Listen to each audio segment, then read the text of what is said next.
All right, everyone. Yesterday, many celebrated Halloween. Hope you had a good time out there. Hopefully, the police didn't get after you if you celebrated with too many people or what is deemed to be too many people. A lot of experts out there seem to know what is good for everyone. So, happy Halloween one day later for those of you who celebrated. Tonight, we celebrate college football. And we celebrate college football every day here at Mark Rogers TV, the voice of college football, don't we? Every day we celebrate college football. And as I tell people that come to the channel for the first time or just think that we dive into college football and we get this fervent and this adamant about it and we really get after it. And to this degree, I say, you got to be around in May. You got to be around in May at the dead period of college football. We're still talking college football 24/7, 365 here at Mark Rogers TV, the voice of college football. It's good to see a lot of people in the live chat before I jumped on. I thank you for that.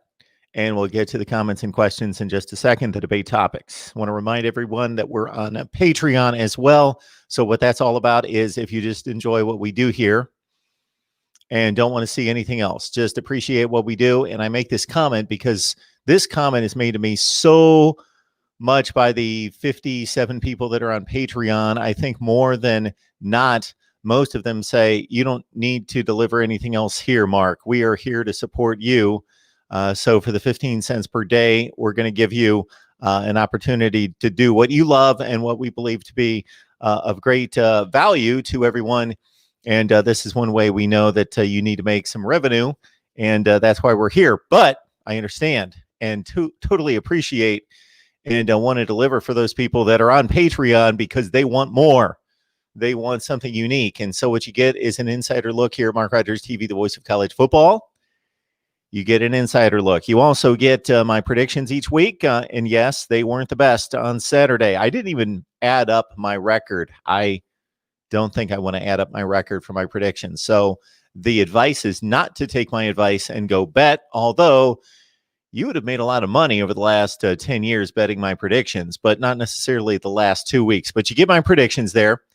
You get the lead pipe lock from Steve Merrill from Sports Info. So if you're here on YouTube, of course, you catch our weekly conversation with Steve on Thursday, which he outlines and gives a betting edge and a lot of great information and insight into the 3 big national games.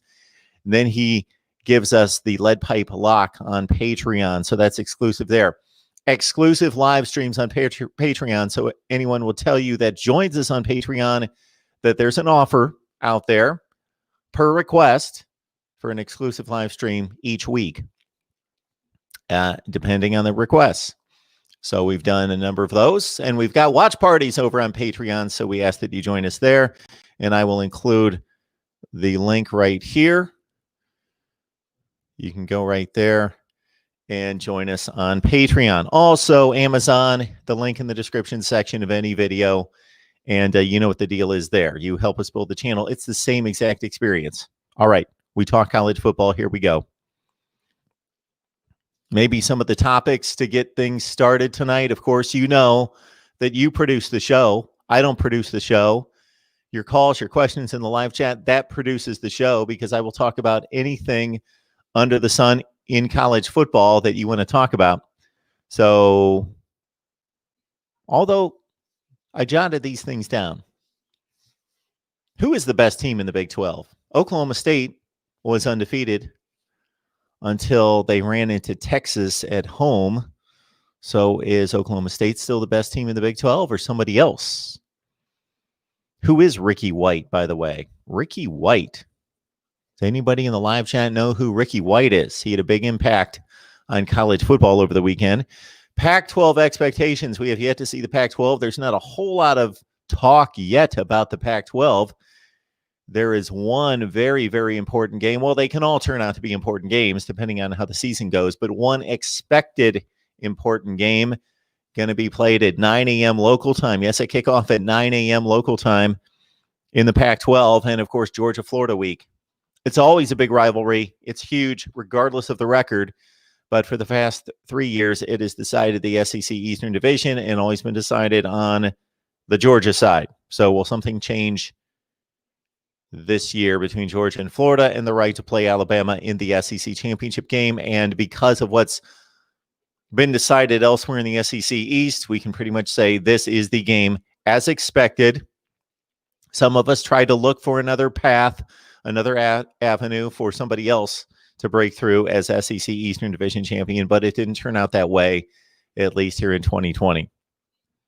All right. We open up the phone lines at 860-325-3687. You know I'm going to go through the schedule for this weekend, and I'm going to give you my thoughts. I'm going to give you my TV schedule, meaning this is how I'm going to lay out my Saturday in regards to viewing and the 3 screens that I utilize. And after the last couple of weeks, I think I'm going to go down to 2. When I try to watch 3 games, I'm really watching no games. So I think I can do 2, the main game and then the commercials. Go to commercial, go to this screen. All right.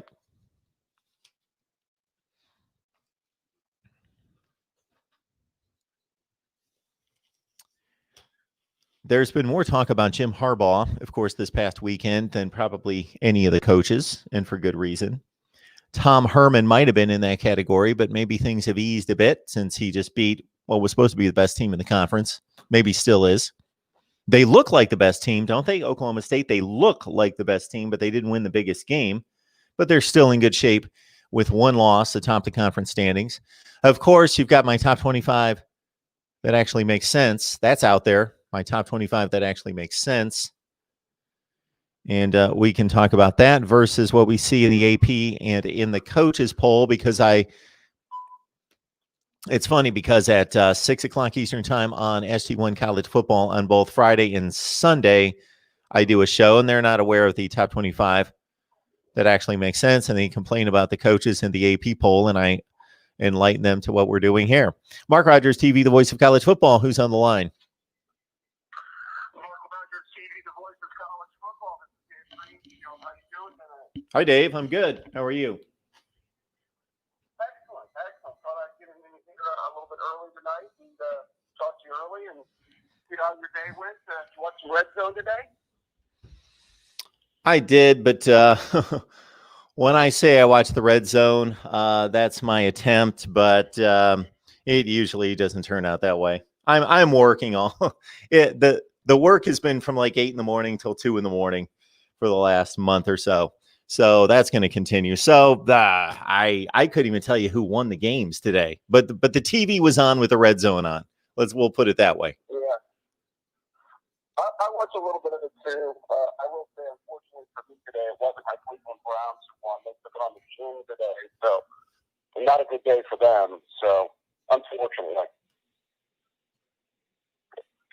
So I wanted to give you a call. I wanted to run by some playoff teams as far as possibilities goes and see what you think. Okay.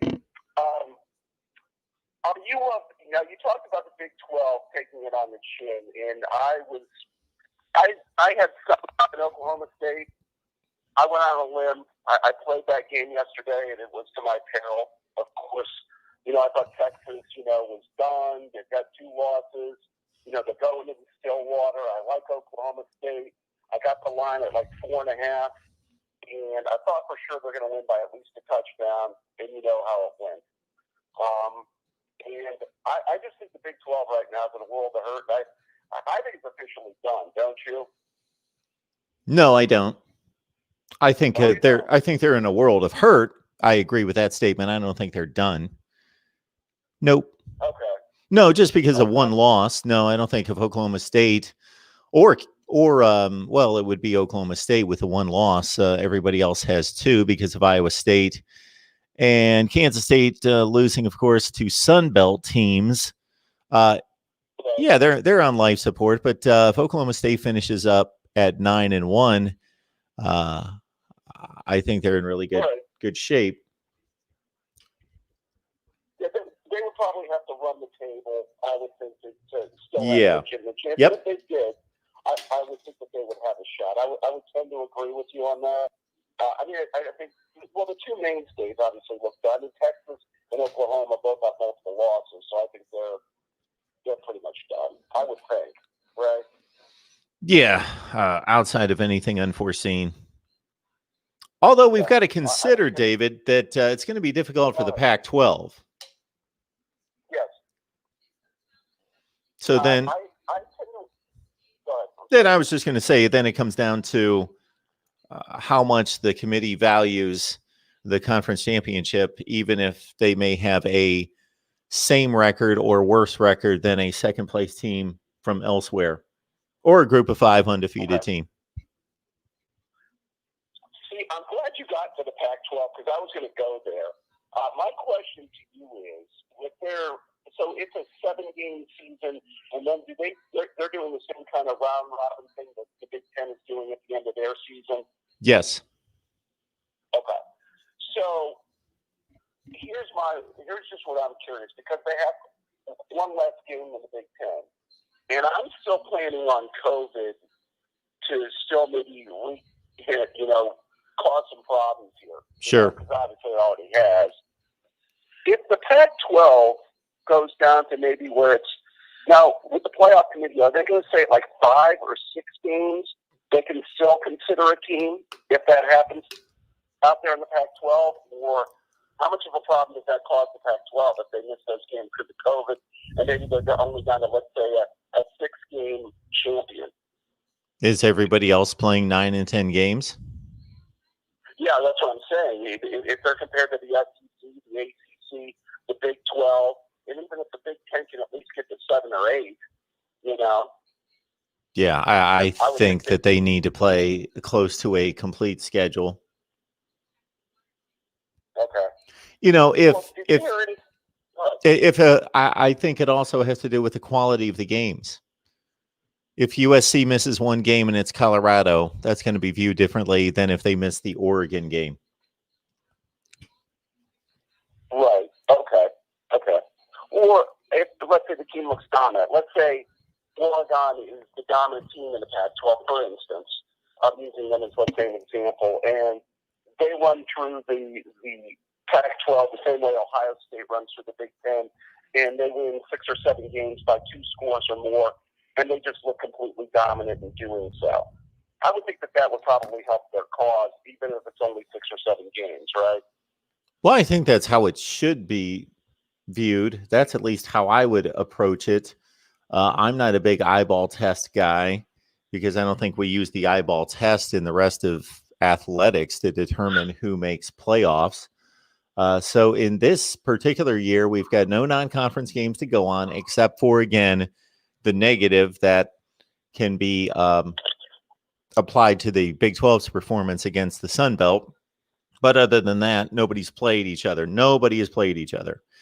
So I find it ludicrous when I see comments in the chat about which conference has been better this year based on just playing each other. So everybody's going to go 500 within the conference.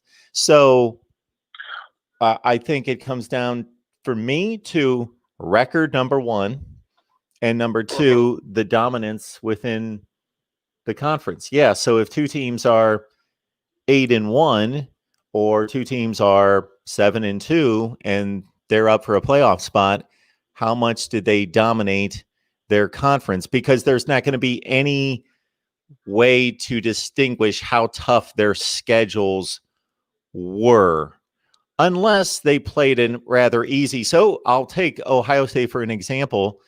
They're playing a rather easy Big Ten schedule. So their schedule could be tougher, and it could be evaluated that way. But generally, you can't say, well, the Big Ten's better than the Pac-12, therefore we're going to give a lean to the Big Ten, or we're going to give a lean to the SEC. That it shouldn't be that way, because none of these conferences can be evaluated against each other, except for, again, the slight knock against the Big 12. Right. I get your point. But the one question that I was also wondering with the amount of games that they play, Mark, and I was just wondering if you've heard this, in following college football as much as I do, and I hear some of these analysts that, talk to the college football playoff committee, But has the committee come out and said that they need X amount of games to evaluate a team? That's Or not have you been what heard I've that? heard. What I've heard is that they have Okay. not been non-committal. They've been non-committal on that, and they should be Okay. non-committal because they make as few declarative statements as possible on anything. It's all taken into Right. consideration. Yeah, because obviously living in a COVID world, we don't know how many games, can be done during a college football season. And obviously, we've already seen games missed and rescheduled and all of that, of course. A few other teams I wanted to ask you about, Mark. My Cincinnati, I shouldn't say they're my Cincinnati Bearcats. They're not my favorite team. I do like Coach Fickle. I know you were giving him some love last night, Mark. I appreciate that. But, again, you're just still of the belief for them to have a chance. There's going to have to be a bunch of two-loss teams out there, right? Or enough two-loss teams after the top three teams for them to have a chance, even with them being undefeated. So I will ask you this. Are you asking me what I would choose, or are you asking me to predict what the people that count are going to choose? Well, can I ask you both? Of course you can. Of course right. you can, David. I think Cincinnati's record and their schedule is very credible. I think that the American Conference has shown over the last several years that it's a conference that has played well against the Power Five. I don't have the numbers at the top of my head, but I've seen the numbers, and I've gone to the American Conference media days maybe for the last 5 years, and the commissioner is mighty proud. So he certainly runs down the list of bowl victories and winning percentage against the Power Five. So I wouldn't bring those up in a normal year because I would say those don't count. It's all about what happened this year. But I think it is a narrative that that the conference, I'm sure, is not playing remarkably, decidedly better or worse than it typically does. It's pretty much the same quality as it was last year. So I think there's some validity there, and we can't compare conferences right now. So Cincinnati having beaten, sure, they don't get to face Clemson in Alabama and Ohio State and on down the line, but it's a pretty deep tier of, what would I say, their top 30 to 50 teams in the country. When you look at UCF and Memphis and SMU and on throughout that schedule, they still have Houston, Tulsa, and UCF to play. So they still have three pretty credible opponents, and Tulsa's been really good to play, and they've been dominant. You talk about checking the dominance box, where the American Conference has been Memphis, Cincinnati, SMU playing really good games, high-scoring games in recent years, and Memphis being the best of the bunch the last couple of years, and of course UCF. Before that, Cincinnati's dominated those teams. So especially if they post dominant wins, like if Tulsa otherwise goes through this entire season with only one loss, and that was to Oklahoma State in a game that they led by 2 scores in the fourth quarter, and Cincinnati beats them in a similar fashion than what they're beating SMU. I believe that score was 42-13 and 49-10 over Memphis. Now, that might be a little too much to expect, but let's say they beat them soundly. They beat them by 15 or 20 points. I think Cincinnati should be strongly considered. That's my viewpoint. No, I would tend to agree. The SMU win was a fairly quality win. I think they were ranked, 16th at the time. And, I think you're right. Tulsa, Central Florida, they had a couple of those.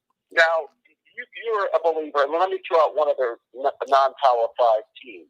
You're of a believer that they're in a much better position than, let's say, a BYU who's undefeated right now, correct? Absolutely. Okay. I thought so, too. I just wanted to throw that out there because they're the other, non-Power 5 floating around out there undefeated.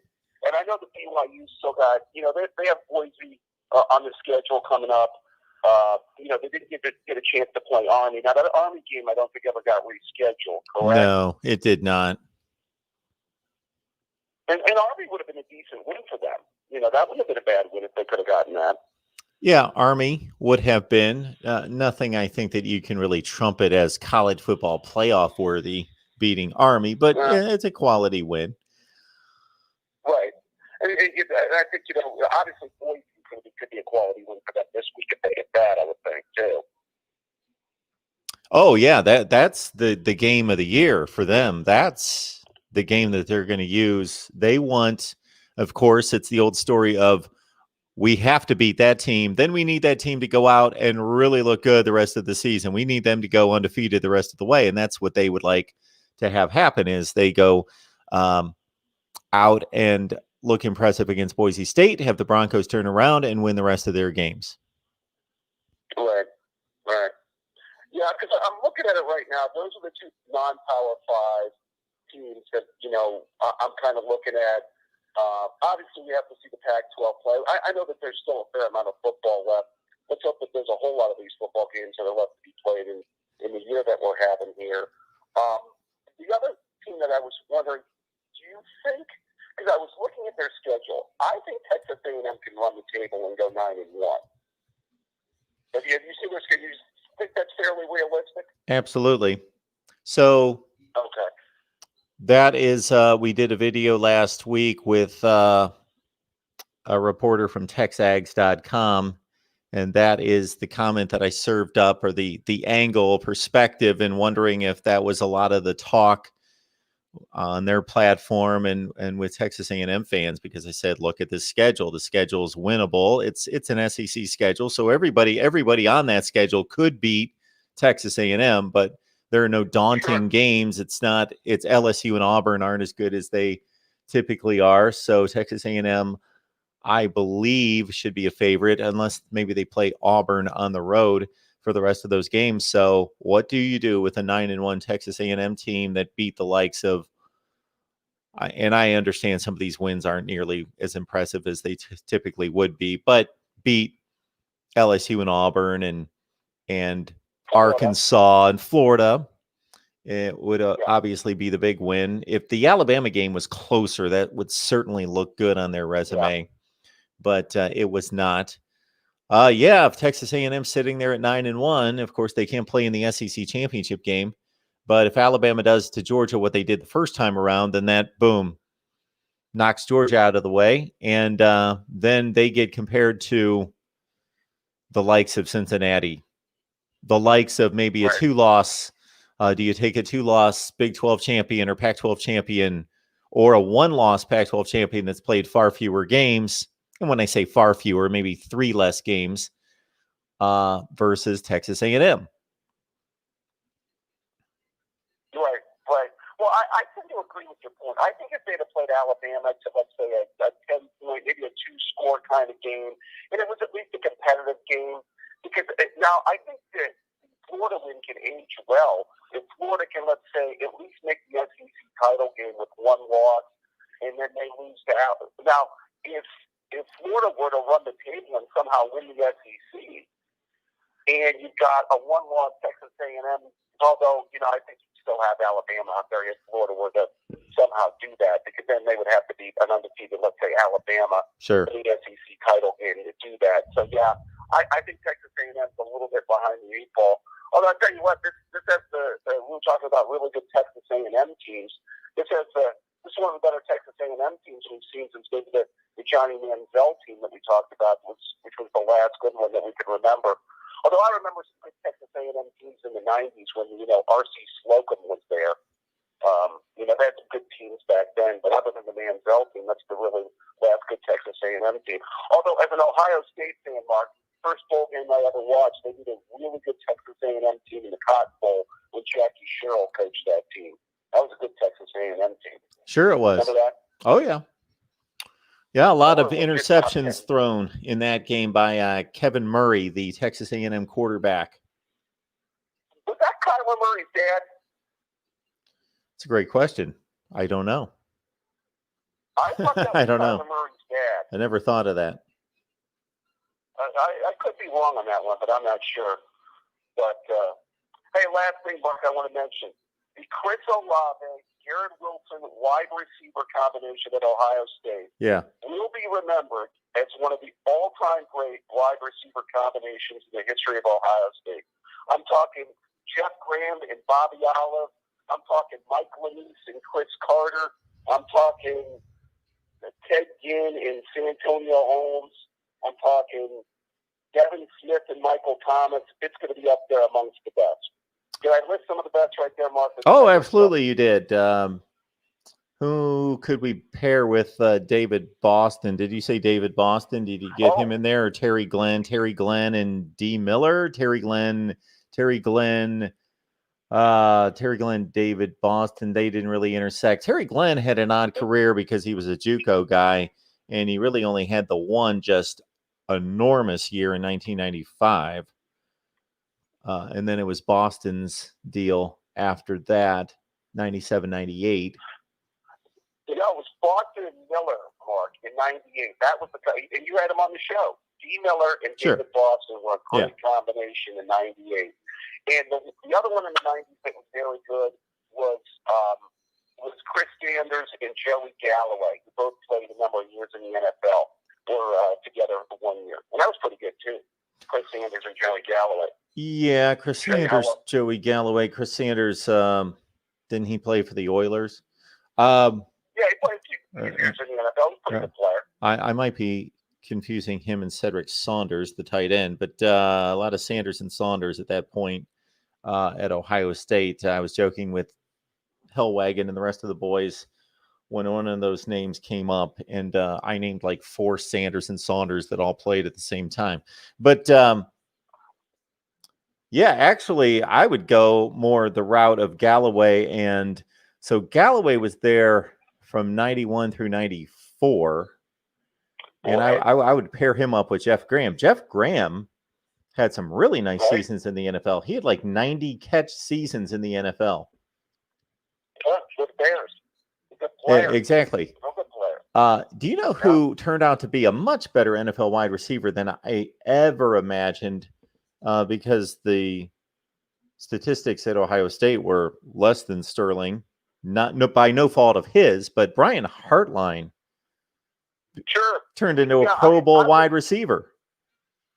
Yeah, I was not very high on the Hartline-Robisky combination.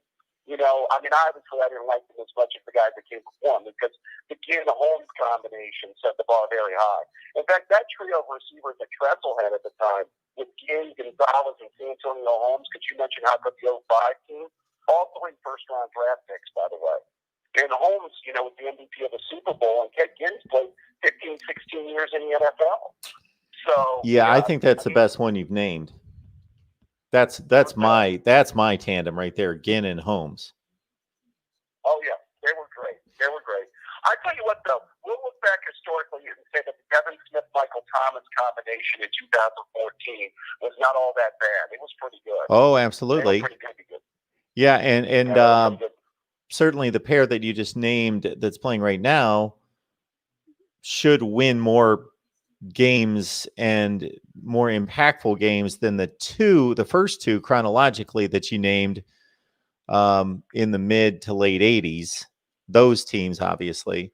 You know, I'll go back to I'll throw out how about Doug Donnelly and Cedric Anderson, or Gary Williams. Gary Williams, will go Gary Williams and Doug Donnelly. Was a big pair. And you know, I would have to really shake my memory to put together, you know, who played with Paul Warfield or who played with you know, he's a Hall of Famer. Well, Woody wasn't throwing the ball, though. You know, he wasn't. Well, yeah. If you're just talking about statistically, then yeah, they're not going to compare. But if you're talking historically, then Paul Warfield's better than probably any of them, except maybe Chris Carter. But yeah, it's funny that you name even some of the ones that we're being a little critical about, and they still had decent NFL careers, like Robisky, those guys. Sure. Michael Jenkins and Chris Vance. Yeah, Michael Jenkins. Or Chris Gamble. National championship. Let's go Jenkins and Chris Gamble. Yeah, he played more deep. Well, they flipped him over because remember they had to have him play defense though. Sure. National championship. Whether you want to go Gamble, you go Chris Vance, but he didn't play much when Jenkins. Well, they did, but not for the championship team. Right. Well, Mark, it's been a pleasure, my friend. Absolutely. I hope your picks get a little bit better, my friend, because I'm going to need your help to make some cash here. I'm leaning on you. Well, I think you might have gotten a glimpse into how I make my picks the other night, so don't have a whole lot of confidence in me just, checking them off in like 45 seconds. Well, Mr. Former 40 and 29, it was a pleasure speaking to you, and I'll talk to you soon. All right, David. Have a good one. Take care now. All right. Yeah, the pick's not good the last 2 weeks, but shoot, I'll shoot a video and go through my picks record. It's all time stamped, so it's all right here because I used to shoot videos. For those of you who weren't around for last season and prior to that. So all my picks are on video except for this season, and those are on Patreon. And last season, I didn't shoot videos last season. That's right. It was the season before. And we did our predictions video, which I missed doing. All right. Yes, Trevor, talking about our guy Ricky White. Had a huge impact on the college football weekend in the Big Ten race. Ricky White, 3-star out of Marietta, 70th rated wide receiver who torched Michigan for 196 yards. He looked really good against that Michigan secondary. Executive order likes Georgia by 7 over Florida. I think some people might be getting duped into Florida can throw the ball on Georgia and Georgia's hamstrung offensively.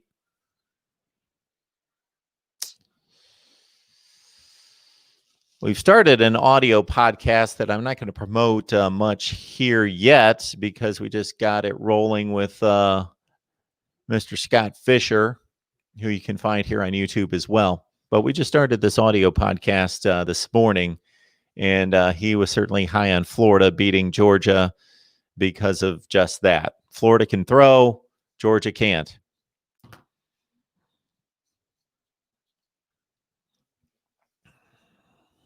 Young Kids Midwest likes Rutgers to run the table.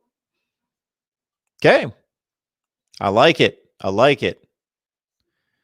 Harbaugh is a dead man walking. Well, that dead man's making $7+ million a year. And he's going to have a job next year. He's going to have a job in the maize and blue that he's wearing. I can't see any way in which he'll be fired. So he's going to have one more year to get it together. One more year to get it together.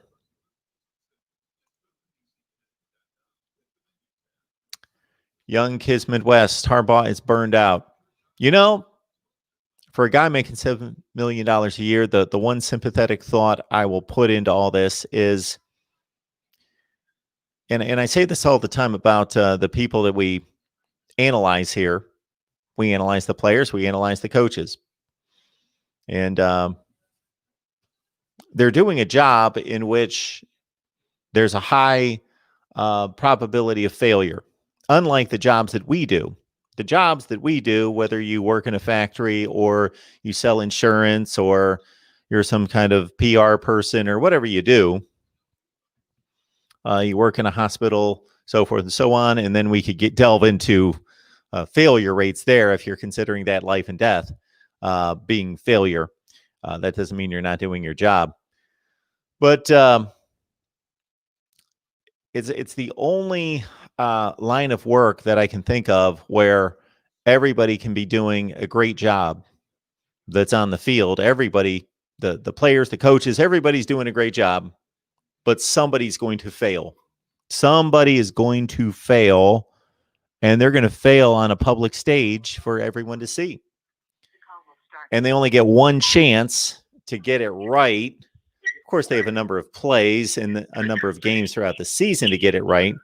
But in terms of that one day's effort, they could be the second best in the world and still look horrible and quote unquote fail. So let's keep that in mind. Mark Rogers TV, the voice of college football, who's on the line. Hello, Mark. It's George. How are you doing tonight? Hey, George, what's going on? Well, I was just thinking, out of all the takeaways I have from the weekend, Yep. I want everybody in college football to know this. It's okay if you take off from a running start after the play is over and run as fast as you can. Just smash Kyle Trask in his head with your shoulder pad. You can launch off and just walk away, whistling Dixie. Our quarterback is your sacrificial lamb, and there's nothing we can do to protect him. Thank God for referees. That's all I can say. Well, did the officials throw a flag? No, we had a major fist fight over it. Well, I know that. And it's Yeah. probably going to cost Dan Mullen a few bucks. Yeah, I still have to watch that. Everybody's seen the tape. I want someone to explain that to me. Why there was no flag thrown? Yeah, that's all I ask. Just tell me why. Well, officials miss things. I know that. You're allowed to target my quarterback on the last play of the first half. Are you serious? Are you serious? That's a free play to kill my quarterback. He's a Heisman Trophy candidate. You can't do that. Well, it doesn't matter who he is. That should have nothing to do with it. Right. It's about hitting him. It's about targeting. That was targeting. Yeah. Hey, look, I don't care. We're going to beat everybody's ass anyway. I'm just saying, I'm glad we have a giant for a quarterback that can blow that off, you know? I'm going to guess that the officials didn't intentionally do that. I'm guessing that the officials. I'm guessing that the officials missed that. That would be my guess on this. And again, I've really not looked into this as much as I probably should, because this is at the height of a lot of people's conversations. So I should check out the video. They were checking their iWatches. They were getting a text from the girlfriend. They didn't see it. And there's no review. Nobody saw it, except everybody that was watching. Nobody saw it. Well, yeah, with a review going on about everything under the sun, every 3-yard play, that's inexcusable. You know what? Everybody is lucky that nobody got shot. I'm surprised one of the Florida players didn't have a .357 in their pocket and just shoot somebody. We're the Florida Gators. We will take frying pans and baked potatoes, whatever, and come out and fight you. So, I hope everybody knows now. Don't do that. Don't play dirty against us, because we will do one-upmanship on that. Yeah, so here we are on a Sunday night, and of course, this happened on a Saturday night. So I'm guessing we're going to hear something out of the SEC sometime on Monday, I would think. Yeah. Hey, listen, my best guess is they're going to call it a push. They're going to say, you know what, this whole damn thing's too complicated. We're calling it even. The game's over. Florida won. On to the next game. No penalties. That'd be the easy way out.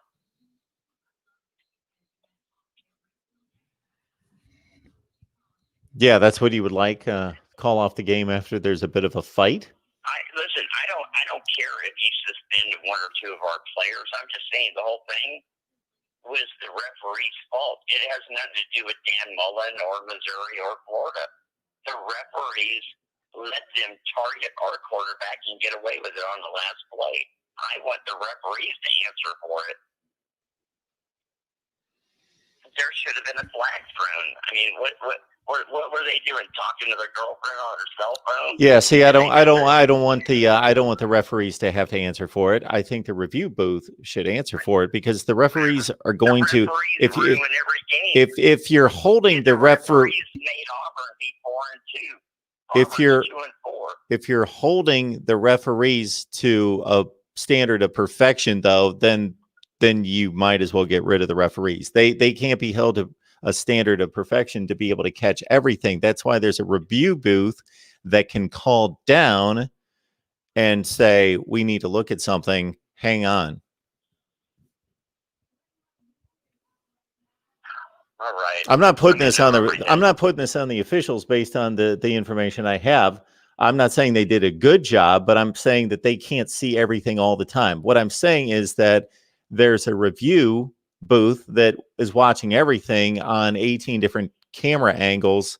So they should be able to say, hey, you guys missed something, because that happens. They miss targeting, and then the booth gets it and reviews it and lets them know that there was targeting. All right, we're not going to take on the referees tonight. It was an honest thing. Nobody was watching the quarterback. They all missed it. It was an honest mistake.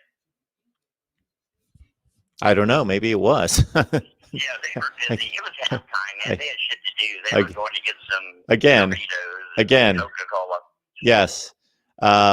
Just because this blew up into an incident, there are shots taken on players that are missed in other games that don't catapult into fights.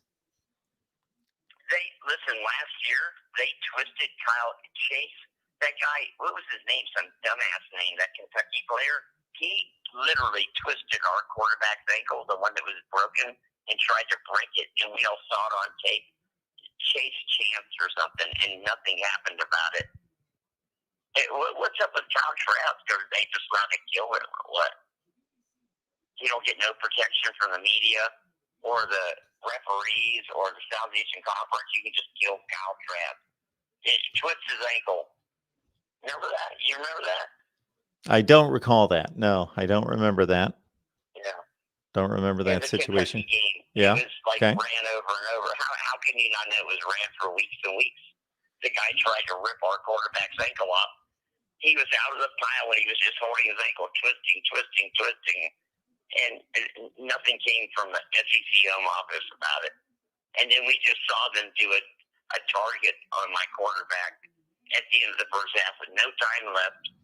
And it was like, la-di-da, he's 6'5", he can take it. It's okay, Mark. I'm not worried about it. He's a big, strong Texas boy. He'll be fine.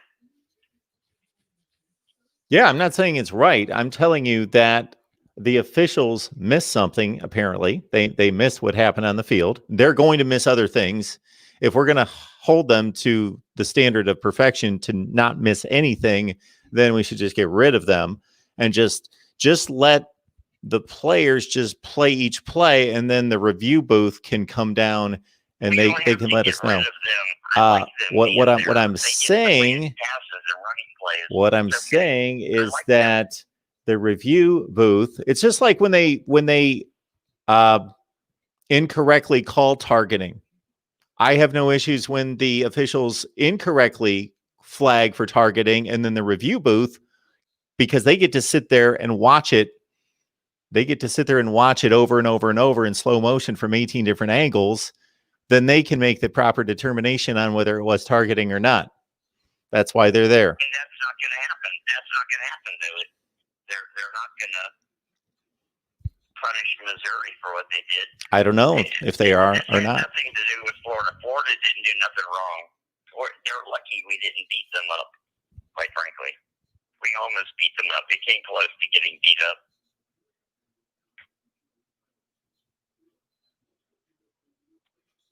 I can't wait to play Georgia next week.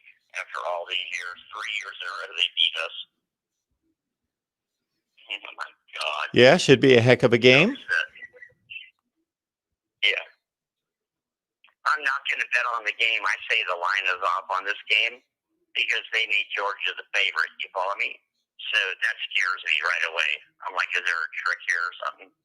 So I'm just going to be happy if we win by one. Well, yeah, you should be happy with any win. Absolutely. Yeah, exactly. You don't know what the referees are going to do. They might call a foul on every scoring touchdown you make. You don't know anymore. They might call invisible pass interference plays. You don't know. Maybe they won't see the targeting call. You don't know. Anything can happen. Absolutely. And we will count on you, George, to give us a call and let us know how the officials let down the Florida Gators against Georgia. We don't need no help this time. I'm saying Florida 42, Georgia 12. 42-12. Okay. 42-12. Yeah, that's called payback. Could be. Could happen. I would not bet on it, though. No, I would not bet on 42-12 Florida. No, I wouldn't bet on that either. Right. I wouldn't do I'll that. take a 1-point win, but I'm just saying deep down inside, I think it'll be 42-17 or 12 or something. Okay. Quite the victory for Florida. Be looking forward to the SEC title game against Alabama. I have blood dripping out of my veins. My thinking might be awry. I don't know. I'm just saying. I'm hyperventilating, and I still have like a week to go until the game. I'm all stirred up. Well, yeah, calm down. Enjoy the rest of your week here before we get fired up for the big game on Saturday. Do you think Georgia will start a new quarterback against us? Nobody's ever seen before. I think they should. They should try. Maybe they've got. It's just too good to be true, man. Maybe they got somebody. Maybe they could start two quarterbacks nobody's ever seen before. One in the first half, one in the second half. You saw Florida's swarming defense last week. It's just going to be crazy. Yeah, they've punched you in the mouth the last couple of years. We'll see if you're. Dan Mullen took over the defense. He's playing all the young players. And they're like, thank you, coach. I'll run as hard as I can, as fast as I can. George is a 5-point favorite. Yeah, that seems about right. It's already went down a point. It's funny. By Saturday, Florida will be a 2-point favorite. Watch.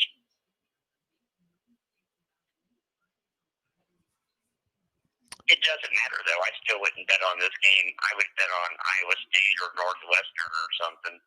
I wouldn't touch this game. Are you a betting man, George? Yes, I am a betting man. Okay, I thought that was just all tongue in cheek. You actually put money on those games.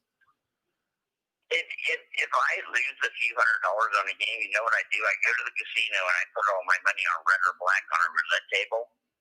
And when I win, I put 100 on there. And when I win, I put $4 on 13 different numbers on this spread, on the 33 or 36 numbers. And I always cover double zero. You can't lose. You're guaranteed to win every time. You can win like 13 times in a row and get all your money back on roulette. It's the greatest game in the world. You just take $100 and spread it out over 13 numbers and just keep doing it and doing it and doing it. And that's how they do in Louisiana. Just like a joke down there, how to get free money. You need to write yourself some kind of book, some kind of ebook that people can, if you've uncovered the way to win at roulette, then you've got it. I'm not gonna do it. I'm just telling you. Put $3 on 13 numbers and just keep doing it, and you will just win like 9 times consecutively. And it's 33 to 1, and you got $4 or whatever, $5. When you get confident, you can put 10 on each number. It's all the same. Doesn't matter.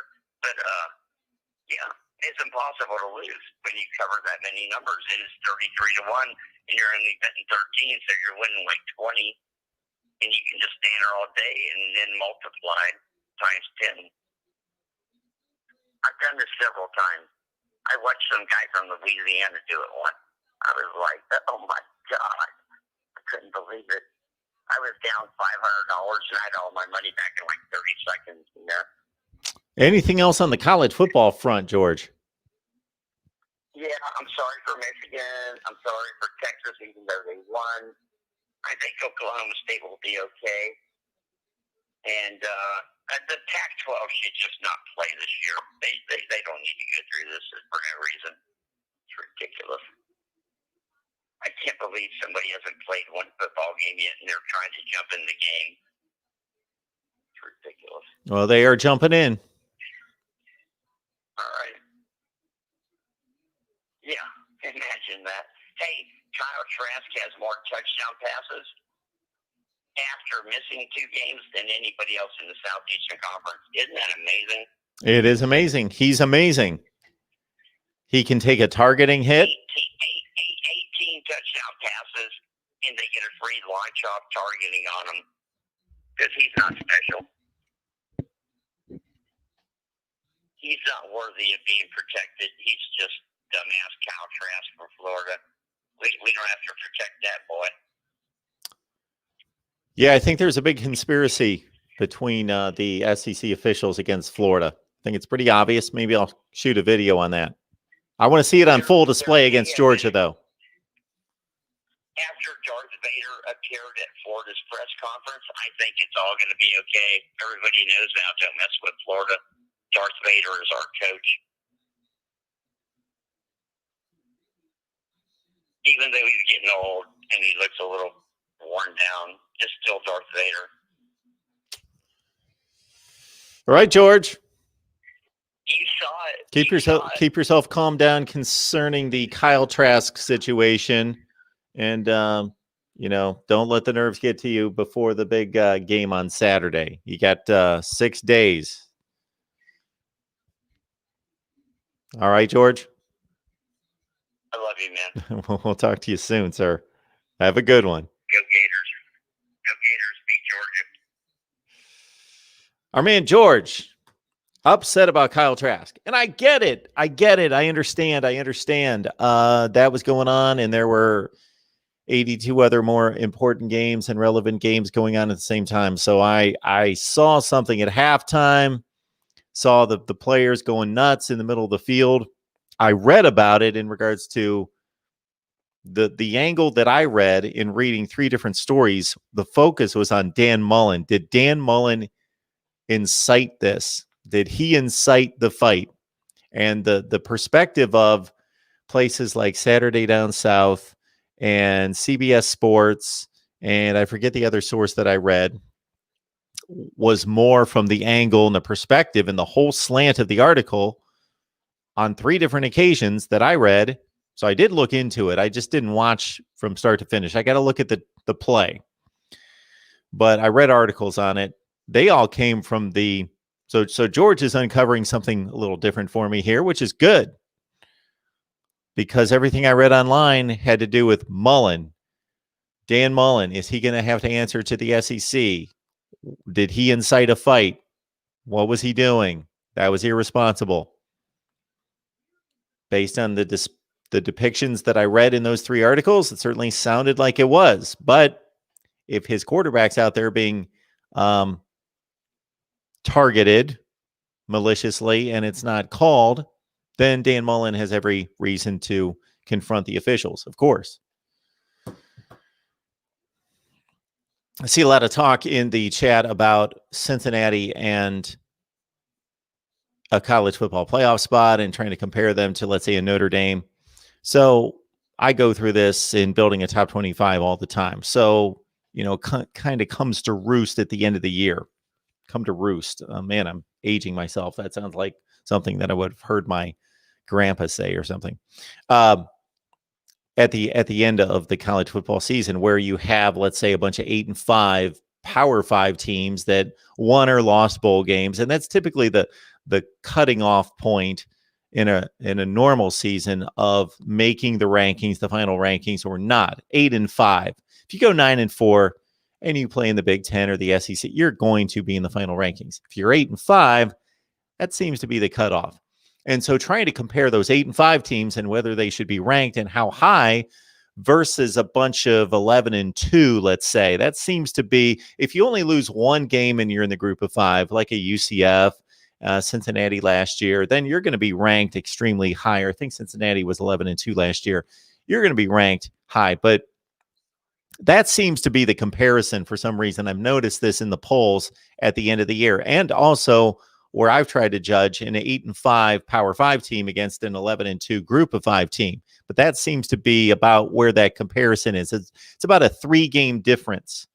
That's not scientific. It's not. There are no metrics that really back that perspective or that approach. But that seems to be where everybody's comfortable, or at least the people that do the polling and do the rankings. And I've got to admit, that's about where I've been, where I've looked at an 8-5 Iowa State or Auburn, and then I've looked at 11-2 Cincinnati.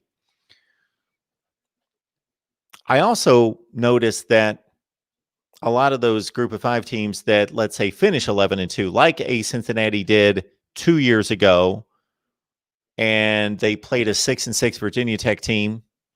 So except for the one Group of 5 team that, of course, goes to a New Year's Six bowl game like Memphis did last year, and consider Memphis was the standard, the gold standard in the Group of 5 play. They played a Penn State team that was really good. They went 10-2 in the regular season. So we're talking about Penn State. Most of us would be comfortable in ranking them last year as about the 10th best team in the country, something in that range from 8 to 12. Well, Penn State went out, and it was a good game. It was a really good game. It was in doubt until about 5 minutes left, and Penn State beat them by 14 points. They wore them down in the fourth quarter, and they beat them up, and they beat Memphis by 2 touchdowns. We've seen this. This has been fairly consistent. There are the aberrations. Houston took care of Florida State in the 2015 Peach Bowl. That was the New Year's Six representation, the representative, I should say, for the Group of 5 that particular year.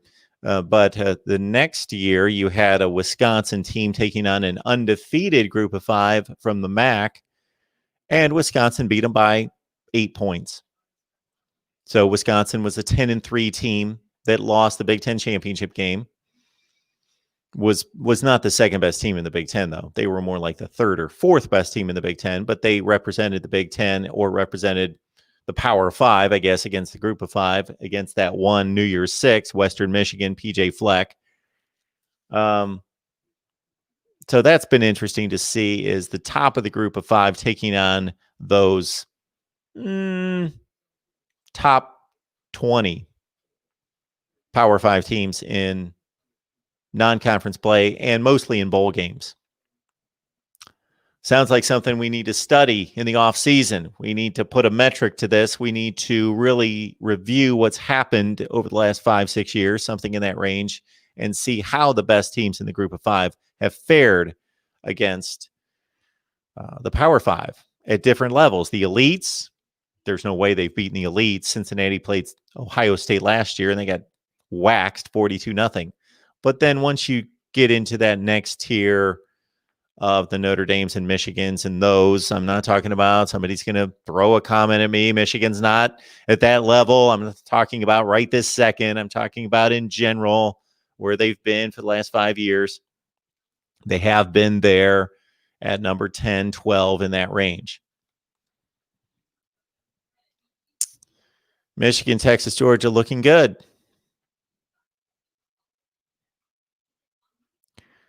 Louisville almost beat Notre Dame. We can go with the almost phrase all over the place. Vanderbilt almost beat Texas A&M.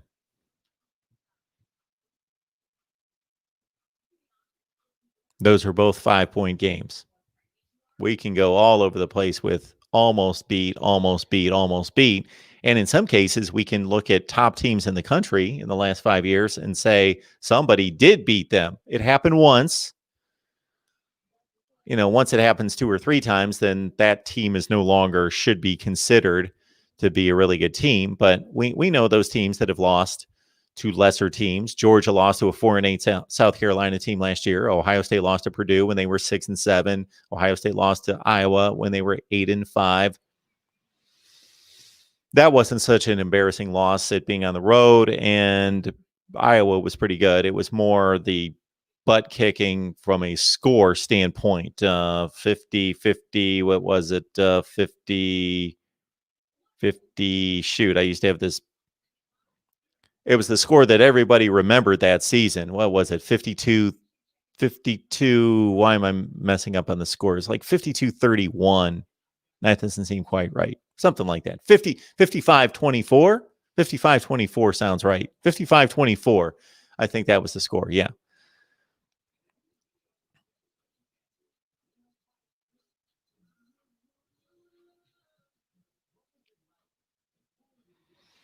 Texas A&M fan, it's great to see you in here. I hope you caught our video with texags.com with Leah last week. We're going to talk to Leah again this week and preview your Texas A&M South Carolina game.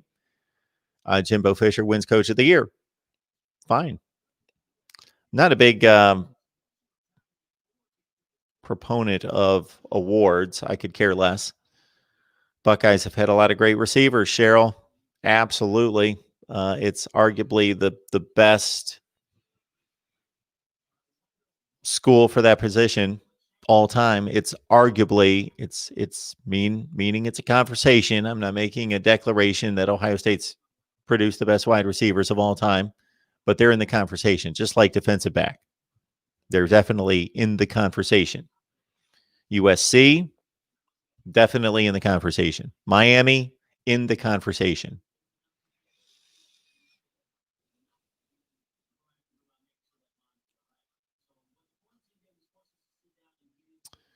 Barf says Jim Harbaugh is screwing up a good thing for Ohio State by trying to get fired. Got Western Sloan here. I believe this is the first time I've ever seen you in the chat here. Oklahoma fan. We cover Oklahoma all the time. Hopefully you dive in here and join us, Western Sloan. Weston Sloan. Sorry, I misread that. Weston Sloan. Welcome to Mark Rogers TV, the voice of college football. OU fan, I guess, I believe. Garrett Wilson is a monster. He is the next great one.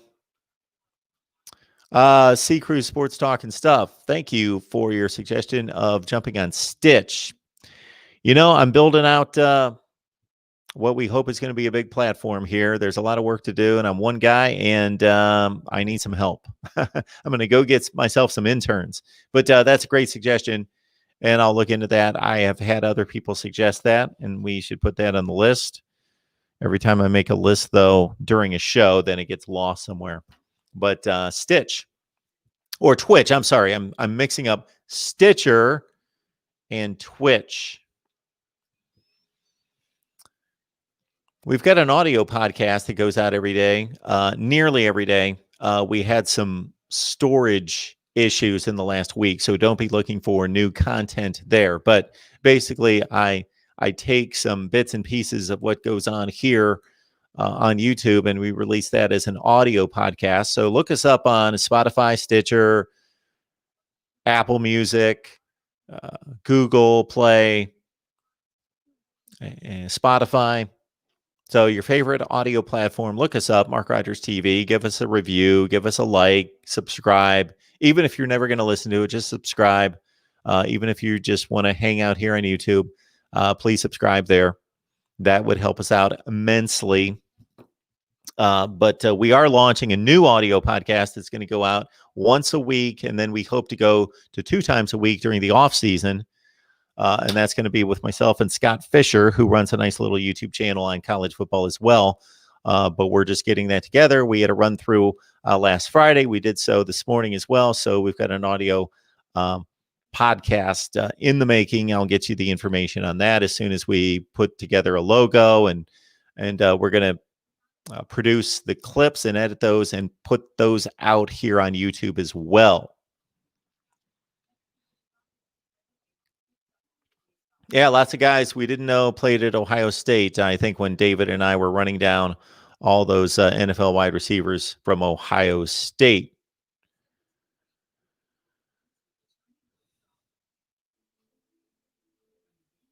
Yes, Cheryl. Jack Tatum, of course, in the early 70s with the Buckeyes. Early 70s because, he then went to the Oakland Raiders, of course. The Assassin was his name. Certainly that nickname wouldn't play today. That would be politically incorrect. Couldn't call somebody the assassin, even in just jest and just. And, of course, Jack Tatum, despite a stellar career with the Oakland Raiders, in which they had the best winning percentage in the NFL, along with the Dallas Cowboys throughout the 70s, despite a stellar career in the NFL, he is best known as paralyzing Darryl Stingley in a preseason game, Patriots and Raiders. That was on a Monday Night Football game.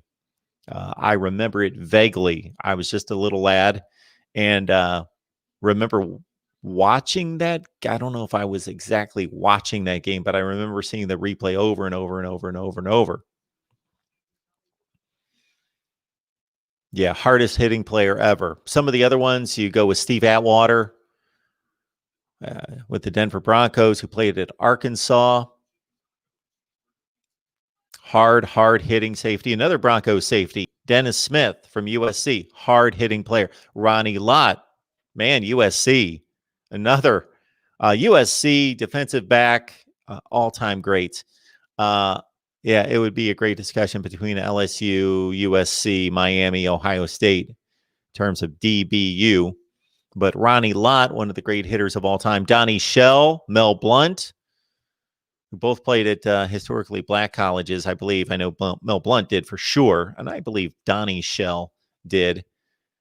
With the Pittsburgh Steelers, some of the great hitters of all time. Yes. Of course, the great Sean Taylor at Miami as well.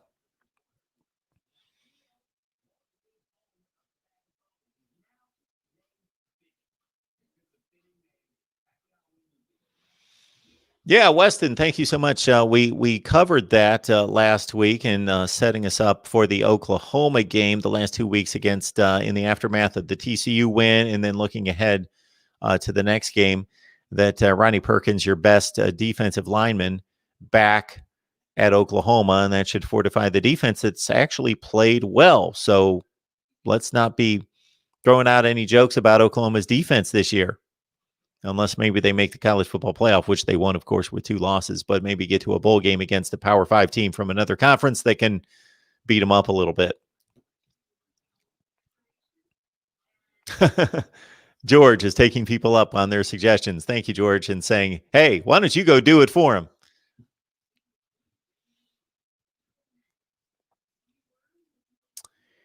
Yeah, I'm excited for this game too. Hip-hop R&B lover John, real excited for Arizona State and USC. We're going to set that one up for you. So before you watch the game, check out our videos that we're going to be posting. We will certainly get you set for that matchup. We'll be talking to Michelle Gardner, who works for one of the fine establishments that cover the Arizona Republic. Couldn't think of it for a second. Michelle Gardner, who covers Arizona State football. And actually, we set up our record for right after she has her teleconference with Herm Edwards. And then, of course, we've got our litany of USC people that we talk to, and we will preview the big game, Arizona State and USC. And we'll see if anybody's awake out there at 9 o'clock in the morning for that game.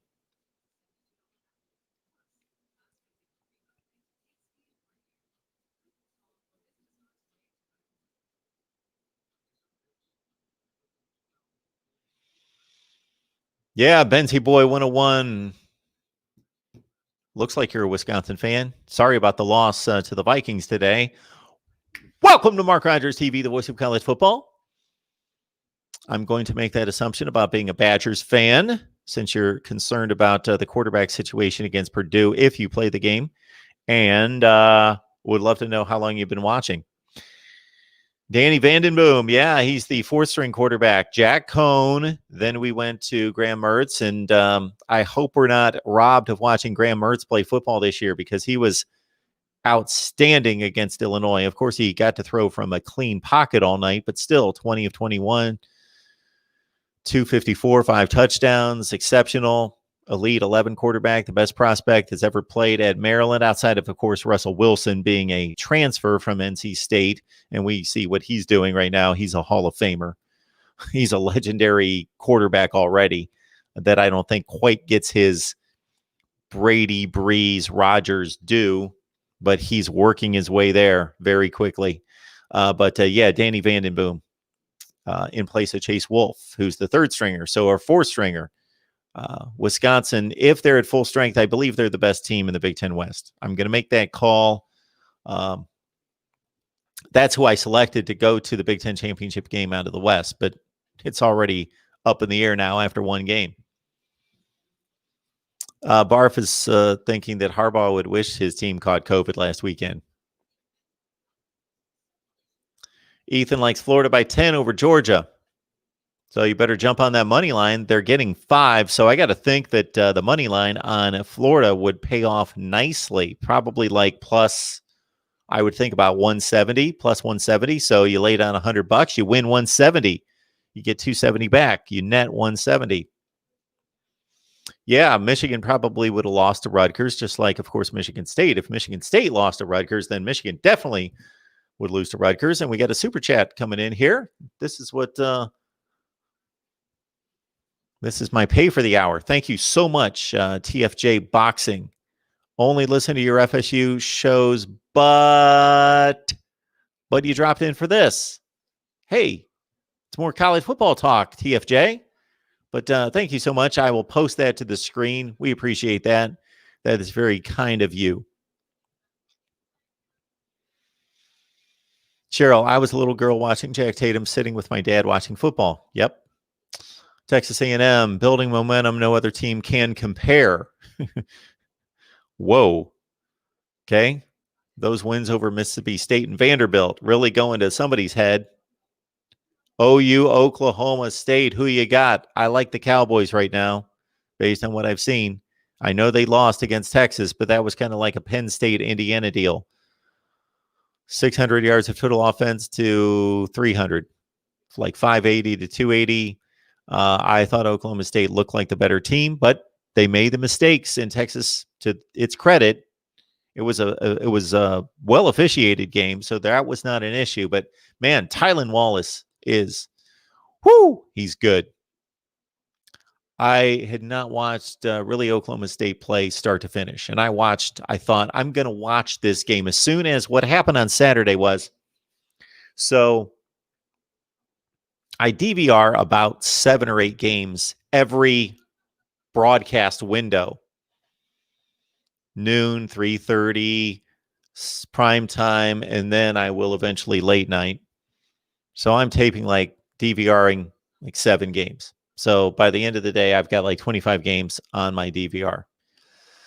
And of course, I'm only watching 1 or 2 or 3 during a particular window. So, but I decided so we do the noon games. Obviously, the noon games are played. Then we jumped on here at 3 o'clock and talked to all of you at 3 o'clock. And that went to about 3:45. Well, I needed to, work my craft, work my business. I've got to present all this content for you. I just can't watch football. So I had to go back and kind of take notes and look at my notes from watching Michigan State. And then, of course, the big near upset, Clemson, BC. And there was one other game I was tracking at noon. I really wanted to see. There was an SEC game at noon, regardless. So by the time I cut those videos, it was like halftime. So I started watching, and then I saw Auburn's killing LSU, and that was a game I really wanted to see. Then thought, okay, well, that's a waste. So I started watching Oklahoma State and Texas from the start. That was a game I really locked in on.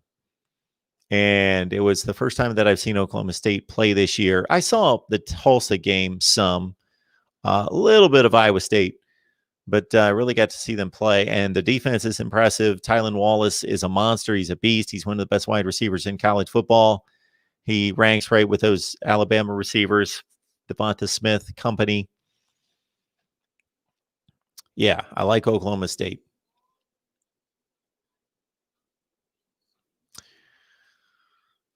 WAP Steegs. Rutgers got better when Texas took Chris Ash.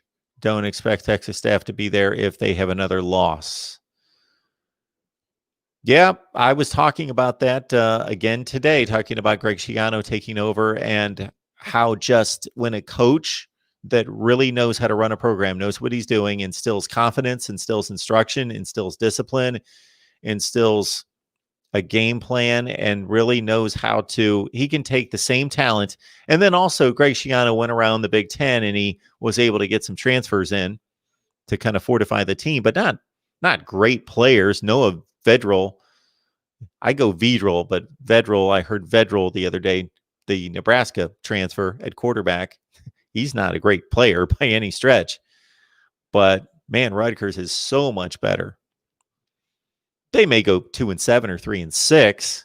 They still lost to Indiana by 2 scores, but 3 scores. But still, they're so much better. Man, Rutgers in this 21-game losing streak against the Big Ten, they were posting historically bad numbers.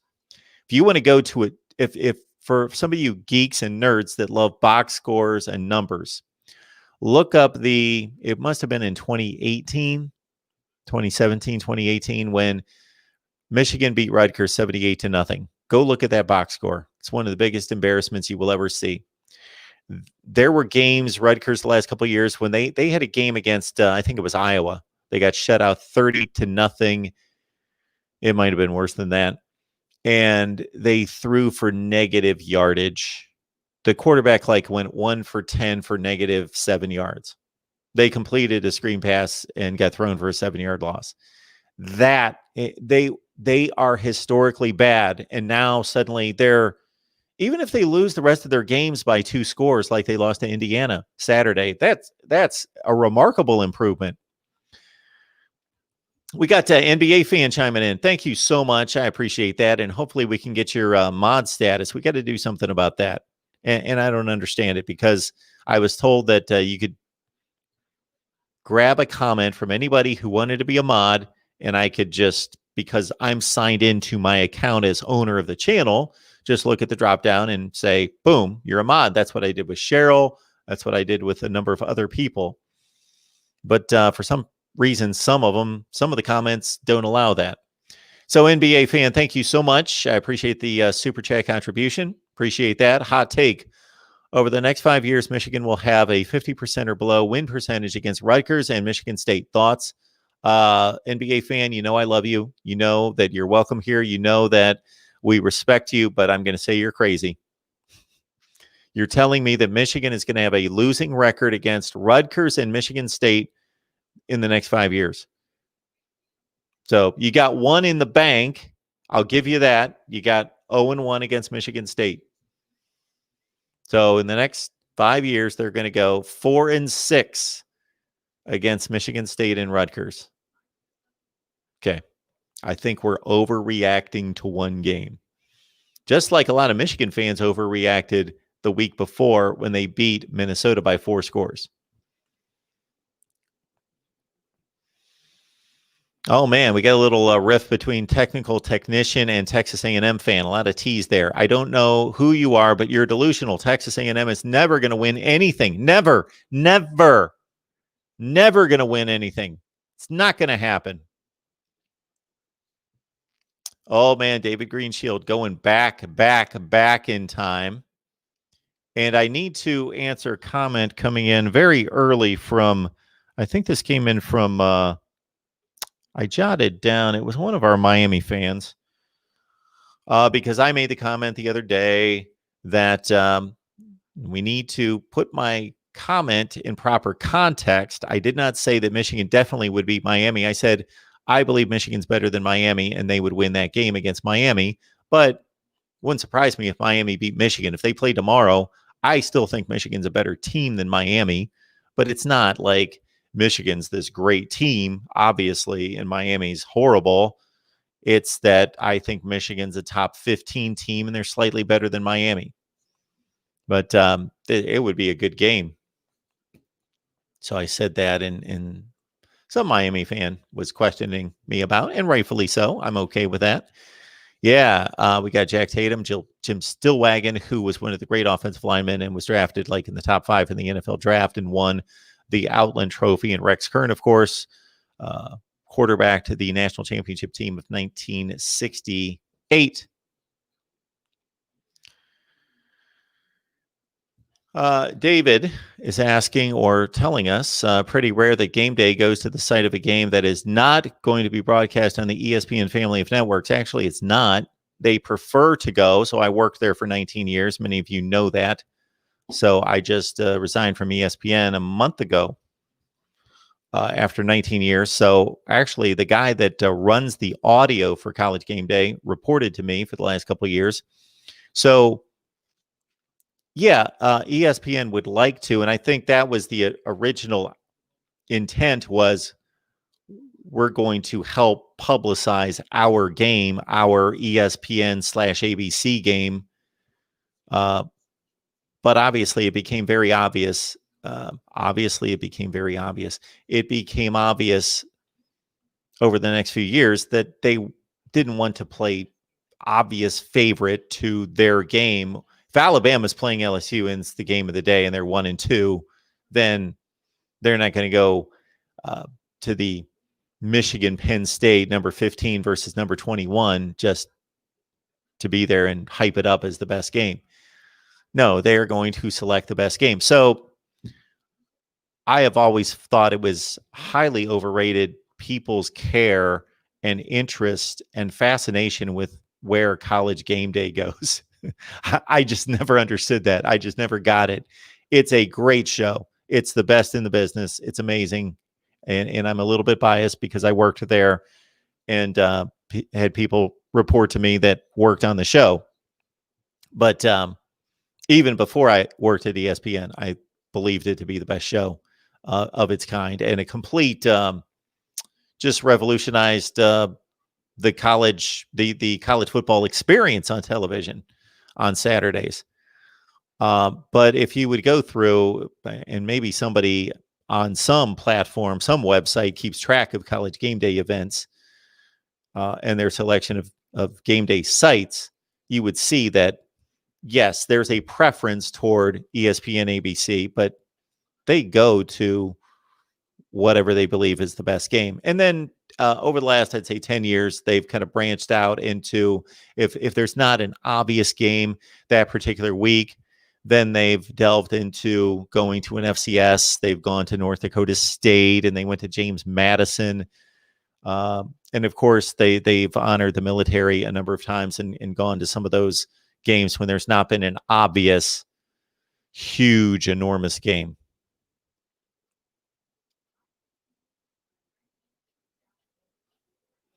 NBA fan telling us that Harbaugh will get fired. Michigan losing at least 2 more to Ohio State by 40, and he loses to an underwhelming Penn State. They getting him out of there and bringing in Fickle.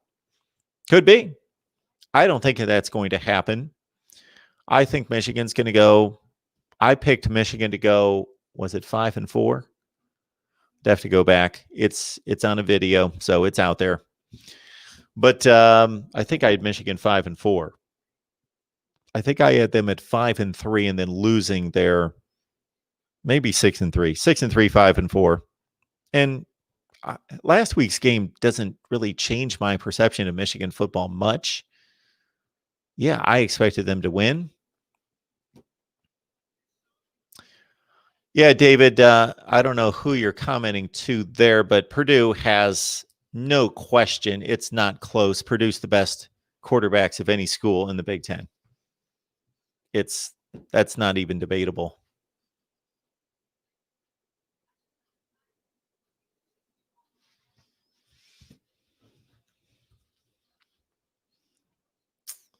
All right.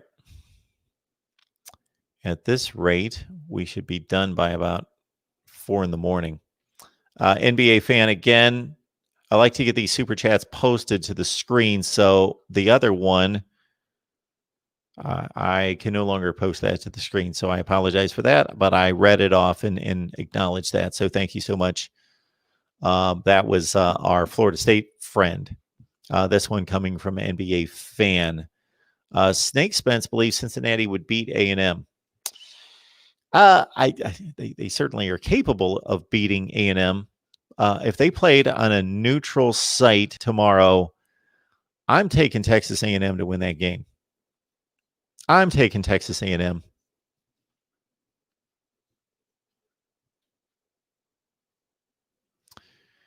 James Scott, Oklahoma State, better D than OU. Bedlam should be fun this year. Yep. Should be. Jabari Jones says, well, he's commenting back to you. I try not to get into your personal, although they are public conversations, but David's been giving this some thought. The more I think about it, Wisconsin should have to forfeit that game. I agree. We talked about that the other night. Kellen Mond, hot and cold. Yes, he is. He's been hot. Turned in a really nice game against Arkansas. Yes, you could state it that way in the Forrest Gump manner. Box of chocolates for Kellen Mond. Barf, I don't like Marks. I don't like Marks who you played rankings. It should be if both teams played, who do you think would win? Well, that's me. Okay, I think I follow you there. You want me to rank the teams based on how good they are, how good I think they are. That's an exercise in futility. It's also an exercise in just in bias, basically. So Luke Walker and some others were in here the other night talking about how great the ACC is. And I was saying that that's not justified in any way over the last 3 football seasons. But this particular season, we can't say any conference is better than any other conference based on the results this year because they're not playing each other, except against the Big 12 has had those black marks against it, against the Sun Belt. But we can always speculate, of course. That's why we're here. Oh, I can put up the whiteboard as I've done in the past and say, okay, these are all the teams in the Big 10. These are all the teams in the SEC. 1 through 14, 1 through 14. And then I don't, if you've seen me do this in the past, and I have many times, I don't set it up like this and say, okay, Tennessee's the 7 seed in the SEC and Purdue's the 7 seed in the Big 10. Who would win the game? Because I think that it's such a toss-up most of the time in many of those that I like to say, okay, who would win a 10-game series? What would a 10-game series look like? Because that also magnifies or emphasizes and gives weight to mismatches or perceived, they're all perceived mismatches versus a toss-up. Because a toss-up in one game, we have to decide, okay, who wins the Tennessee-Purdue game? But if we say, okay, they played 10 times, well, 5-5 is a bit of a cop-out, but it could finish 5-5, of course. But we could say, Tennessee's a little bit better. We think they would win 6 out of 10 against Purdue. And we do that. But it's still all speculation and fun. You shouldn't base your rankings on what you think would happen. Let's base it on actually what happened on the field. Mark Rogers TV, the voice of college football. Who's on the line? Hey, Mark, reasonable out there. Oh, yeah. How are you? I'm doing good. How are you? Good. I'm good. I'm actually going to be channeling my inner Mark Rogers. Oh, boy. Because I'm kind of having to pull an all-nighter here and pretend like I don't get tired. So I thought I might call in for a little bit and participate in your rankings discussion / rant you got going on right now.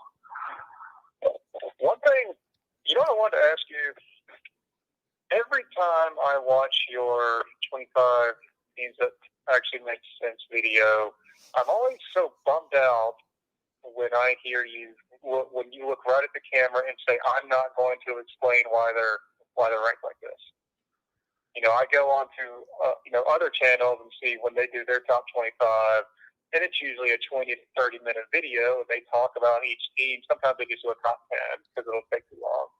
So why don't, if you want everyone to get on board with your rather unique way of doing a top 25, why don't you go the extra mile and talk about each team and explain to us and kind of draw a comparison? By the way, this is why this team's ranked ahead of this one, and kind of, give us some context. Why do you delegate that to just a comment section? I can do that. If you want me to do a 30-minute video, I've certainly done them in the past. So I've got all sorts of 30-minute videos out there, so I can do more. I just thought it was easier if I threw out the top 25. And so I'm not explaining why Michigan's 18 and Minnesota's 19 when many people would be like, well, we know why. That's obvious. Why I would have to go through all that, where I would just leave it out there and say, there's the 25. If you have any issues with it, any questions, any debates, bring them. Okay. I guess, yeah, I would start, maybe just, like, try it out once. That's just a request from me. Okay, But all right. Yeah, see how it does. You've earned a request. I'm really interested to kind of, get inside your head on a couple of these things. I kind of I understand your line of thought that I think of better than a lot of people do. But I would start, it's such a unique way of coming up with the rankings.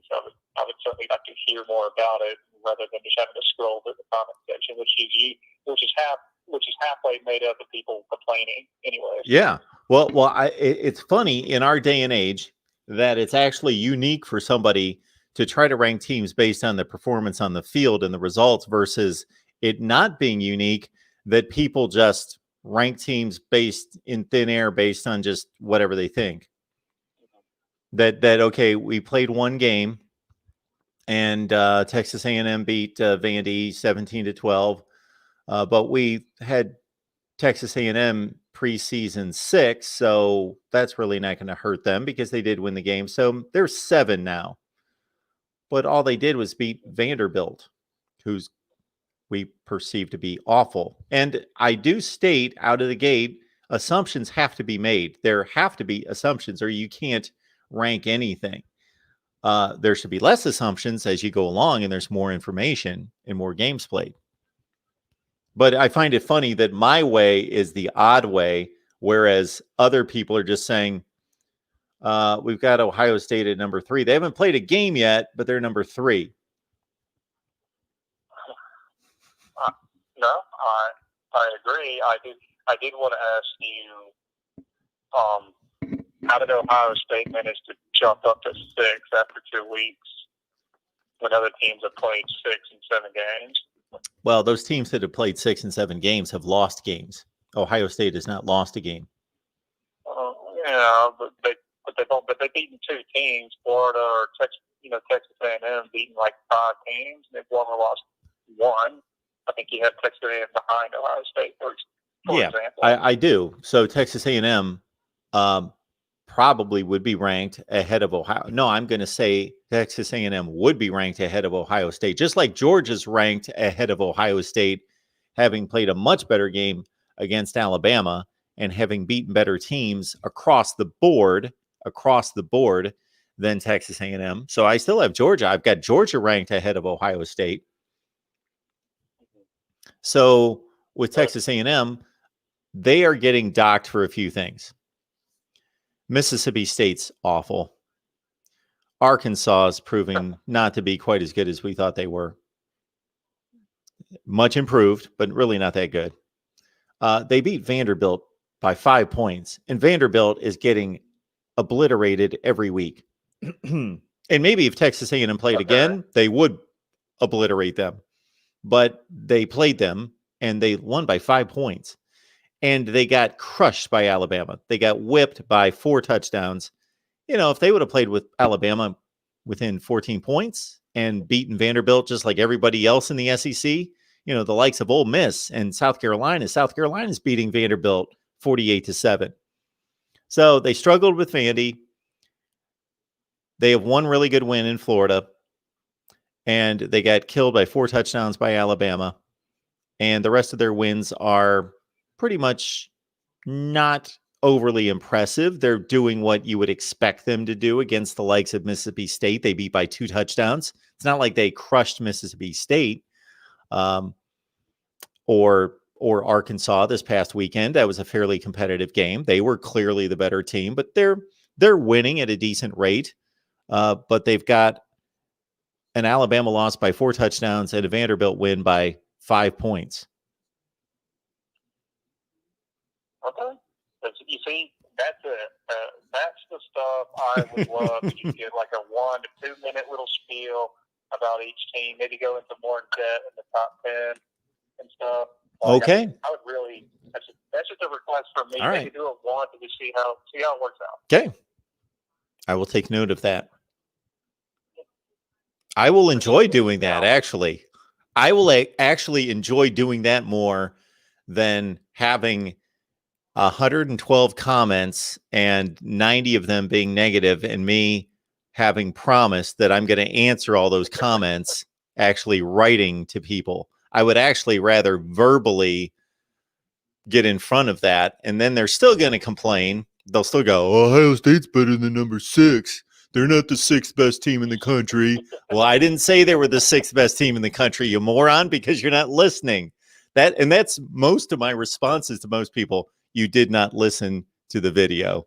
And then I explain.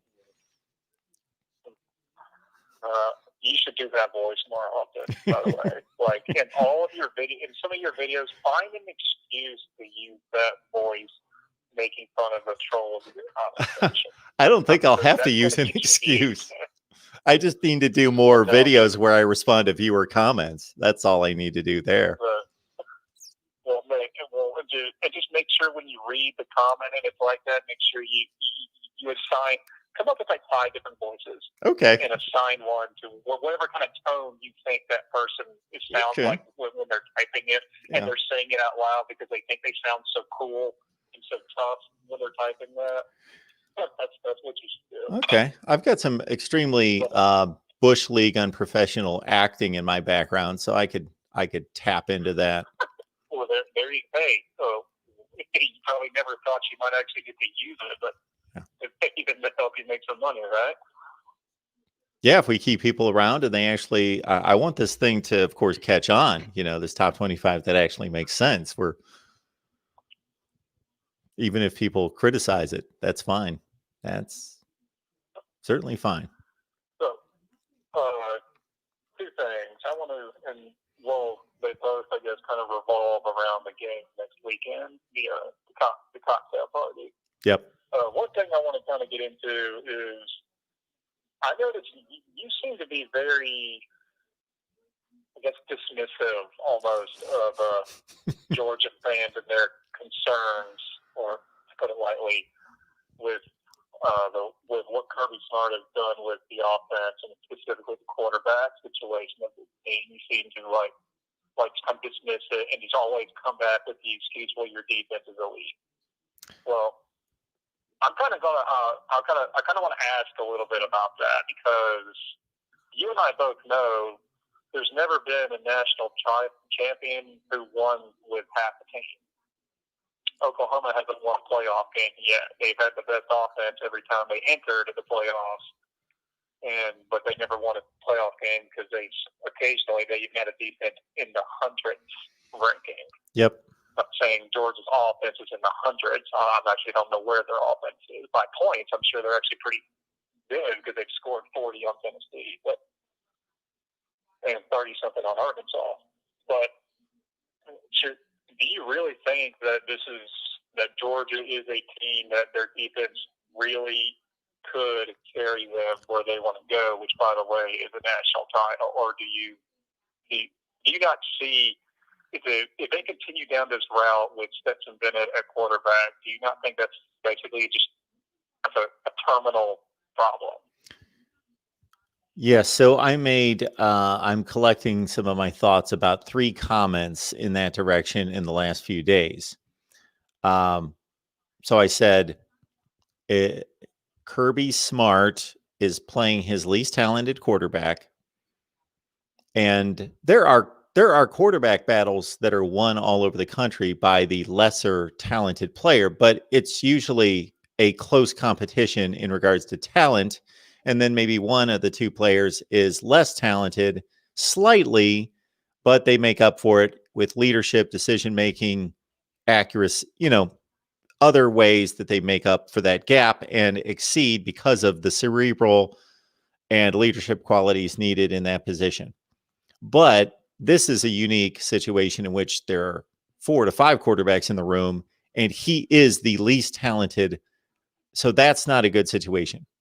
So I have stated that that's not a good situation where you have the least talented quarterback out of 4 starting, number one.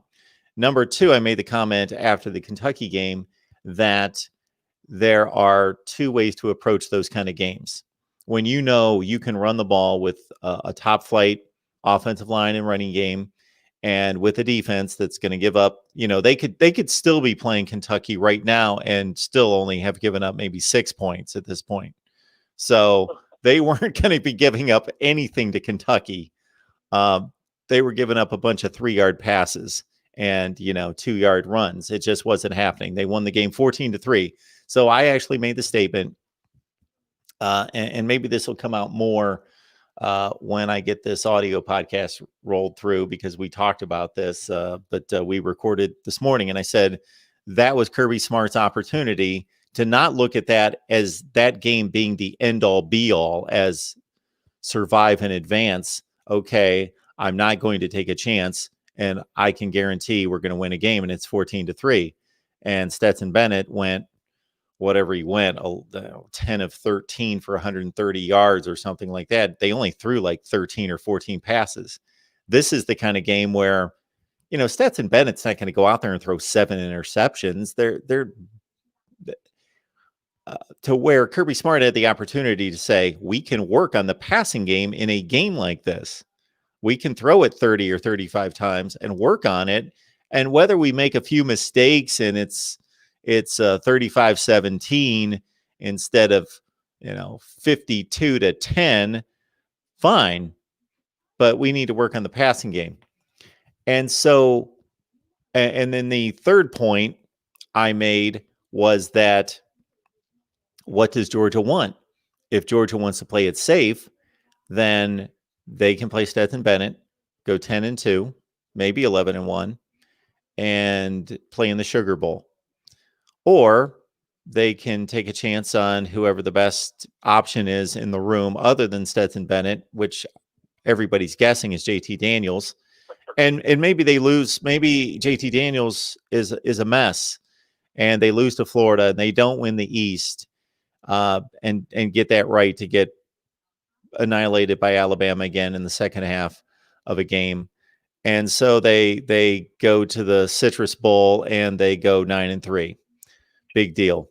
Dabo Swinney had that opportunity back in 2018.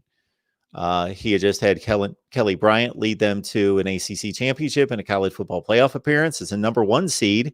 They came back the next year. Kelly Bryant won the first 3 or 4 games of the year. Everything was fine. He was going to win the ACC again, go to the college football playoff, but he sat down Kelly Bryant, started a true freshman, Trevor Lawrence, and they won the national championship. So maybe Kirby Smart is not going to work out in fairy tale style like that, but he has that opportunity. So I'm going to first hit the last point, which, or you were saying, or the last train of thought Kirby might be having, which is to play it safe and go to a Sugar Bowl with 2 or 3 losses.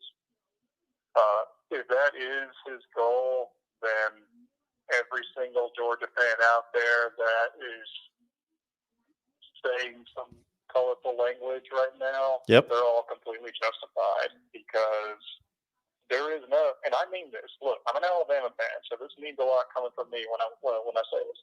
There is no fan base out there that has given more than they've gotten back than Georgia fans right now. They have given everything to Kirby Smart and his coaching staff and this team. They show up and they support them like no one's business. They do not believe that their ceiling is a 2-loss going to the Sugar Bowl. And that's been evident by how many players decide to sit out the Sugar Bowl when they do go. So if that is truly what he's thinking, that's really bad. That actually might be a terminal illness right there. What I was just blown away by, and I'm serious, I seriously thought that something different was going to happen. But I was just thrown off the face of the earth that they've had a bye week and then basically a scrimmage against Kentucky. I mean, you just said it. It didn't really matter who they were playing at quarterback. You or I could have started quarterback, and they're still going to run the ball all over Kentucky and win a 14-3 game because their defense is that good. So basically, they had 3 weeks to get one of those other guys. In my opinion, it should be Dwan Mathis. They should give him another chance. He's 6'6". He can run. He's a 5-star athlete. You know, he should be able to make something work with him.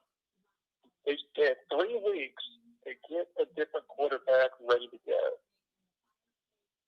and nothing. I heard that they threw like one pass in the entire first quarter, and it was incomplete. It was just astounding to me that Kirby decided to keep Stetson Bennett out there. I know apparently JT Daniels may still be injured. So whoopity-doo. You still got Dwan Mathis, and you still got that guy Carson back. I know Dwan Mathis didn't look good in Arkansas. Guess what? He threw 1 interception, and Kirby yanked him out of there. Stetson Bennett, if you keep account, has thrown 5 interceptions now in the last 2 games. It is mind-blowing to me that they or he continues to handle the quarterback situation like this. And I say continue because it's eerily similar to what happened with Fromm and Fields a couple years ago. Yeah, well, Jake Fromm's better than Stetson Bennett. But still not in the same league as Justin Fields, who rode the bench. True.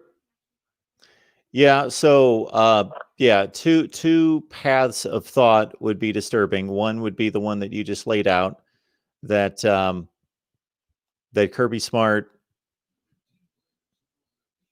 is okay with the path of least resistance, keep the kid out that he chose to replace Dwan Mathis against Arkansas.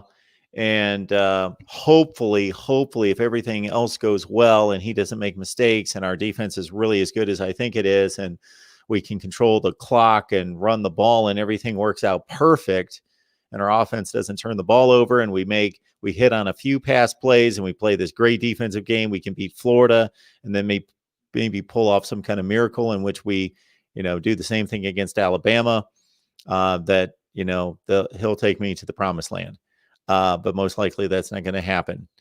So whether he's thinking, I'm okay with losing an SEC championship game, going to the Sugar Bowl, like has been kind of the case for the last 4 years, or that he's also would be a disturbing thought is that he doesn't want to show that he made the mistake of pulling the plug on Dwan Mathis that quickly, and that he's going to have to put him back in the game and bench Stetson Bennett when he's already been put on record as saying he's our quarterback going forward. I don't know.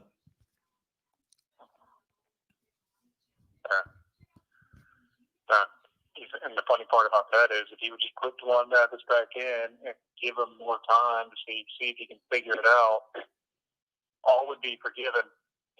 Sure. No one would look back on it and care really that he yanked them in Arkansas if he just let the kid go back out and see if he can figure it out. Some would be some would forgive regardless. Others would not. If Dwan Mathis was a disaster or just wasn't successful, then a lot of people would say, well, you recruited all these quarterbacks and some of them are 5 stars and you can't develop them. What's wrong with you? So that would be the next criticism. True. But that Kentucky game was the perfect game to just underline and summarize your point. That Kentucky game was the perfect game to say this is a great warm-up game. And then if Dwan Mathis goes out against Kentucky and he's really that bad and is lost, then you go back to Stetson Bennett. But I was about to say, at that point, you really could say, look, Devon Mathis is just really not what he's cracked up to be. Sorry, but J.T. Daniels is still injured. Some people are then going to start calling for Carson Beck, but at that point, if you can point and say this guy was really good, but he's hurt, and this guy, I'm sorry, he just wasn't as good as what he was when he was in high school.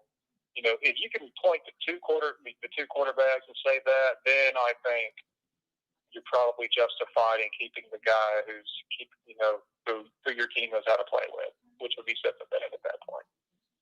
But the problem is he hasn't even given Devon Mathis another chance. I think that's the root of what everyone is mad about right now. Hold on, I'm reading a comment on never mind, that's not about what we're talking about. All right, anyway, real quick, I want to go to the other side of the game here, over to Florida. I was listening to you and George talk. oh boy. You said you haven't watched the video of the brawl that happened at halftime? So that would have happened about 9 or 10 o'clock on Saturday night. I was watching Ohio State, Penn State, and then I had a bunch of other games in front of the Florida-Missouri game. During one of the halftime shows, I was just flipping to one of the halftime shows thinking that there was game action. And I just caught the last couple seconds of all the players at midfield fighting. And then I didn't think that much of it. I thought, okay, there's a big fight. Came on here after the game. Not a lot of people brought it up, but one or two people brought it up. I sat here and I looked at, I forget whether this was today or last night. I looked at 3 articles. I read 3 articles on it. And I don't know if you heard me comment on this a few minutes ago, but they were all taken from the perspective that Dan Mullen, yes, acted incorrectly, incited a fight, incited it, made it worsened the situation by running out there. So those were the emphasis of those articles, not the refs blew it, Trask got targeted. The refs blew it, and Dan Mullen was just defending his player and getting out there and saying, what's going on. So, yeah, I have not watched it. I've not seen the play. I want to see more so than just a bunch of guys fighting out there. I want to see the play and see what happened. You can watch on YouTube. If you Google Florida Missouri brawl, just sure. 4-minute one. It shows you the before, the during, and the after. Basically, first of all, the guys you were reading were completely correct, as you would see if and when you watch it. Dan Mullen is going out there with his team, looking like a maniac and acting like a maniac. He doesn't have the appearance of a coach trying to pull his team back. He has the appearance of a coach who's out there to jump in the action. So it was pretty disgraceful to see, and the reason they were all probably talking about it is because the camera was focused on him too, for a lot of it. This is kind of a little message to Florida fans. You guys are kind of all riled up that everyone seems to be focused on y'all right now, and we're talking about everything that y'all did wrong and not Missouri. Yeah, here's the thing. Missouri, that's because you guys keep telling everyone that you're relevant now, and you're going to win the SEC, and you're going to go to the playoffs. Well, you're one of those nails that are sticking out. And those nails get hammered on. No one cares about Missouri. Okay? They don't. They're irrelevant. And, yeah, Missouri did get a late hit on that guy. It was not that bad of a hit. It wasn't like a head-to-head targeting or anything. It was a late hit. I don't know about you, Mark. I don't see too many brawls happen because of a late hit on a quarterback. I'm pretty sure a late hit on the quarterback happens every single game. I'm not sure what's going on in that Florida locker room, but how in the world did they let something like that drive them to a bench clearing brawl at halftime? I mean, that's just ridiculous. I don't care that they missed the call, okay, or that you were talking about, the replay or the booth, not correcting it. It doesn't matter. He misses a call on a late hit on a quarterback. That's not an excuse for the whole team to jump up and try and start fighting the other teams because of a late hit. Sure. It's not justified. Absolutely. It happens all the time. Again, we want every call to be perfect, and we want any late hit to be called and players to be penalized if they're taking late shots. But there are going to be calls that are going to be missed, and some of those are going to include physical plays that aren't good for the player who was the target or victim. I don't want to say victim because it's a bit of a stretch during a football game, but there are going to be plays that are missed. George got on here and I sarcastically was talking about the SEC officiating crew, obviously having it out for Florida and so forth. No excuse to, start a fight, start a riot of sorts.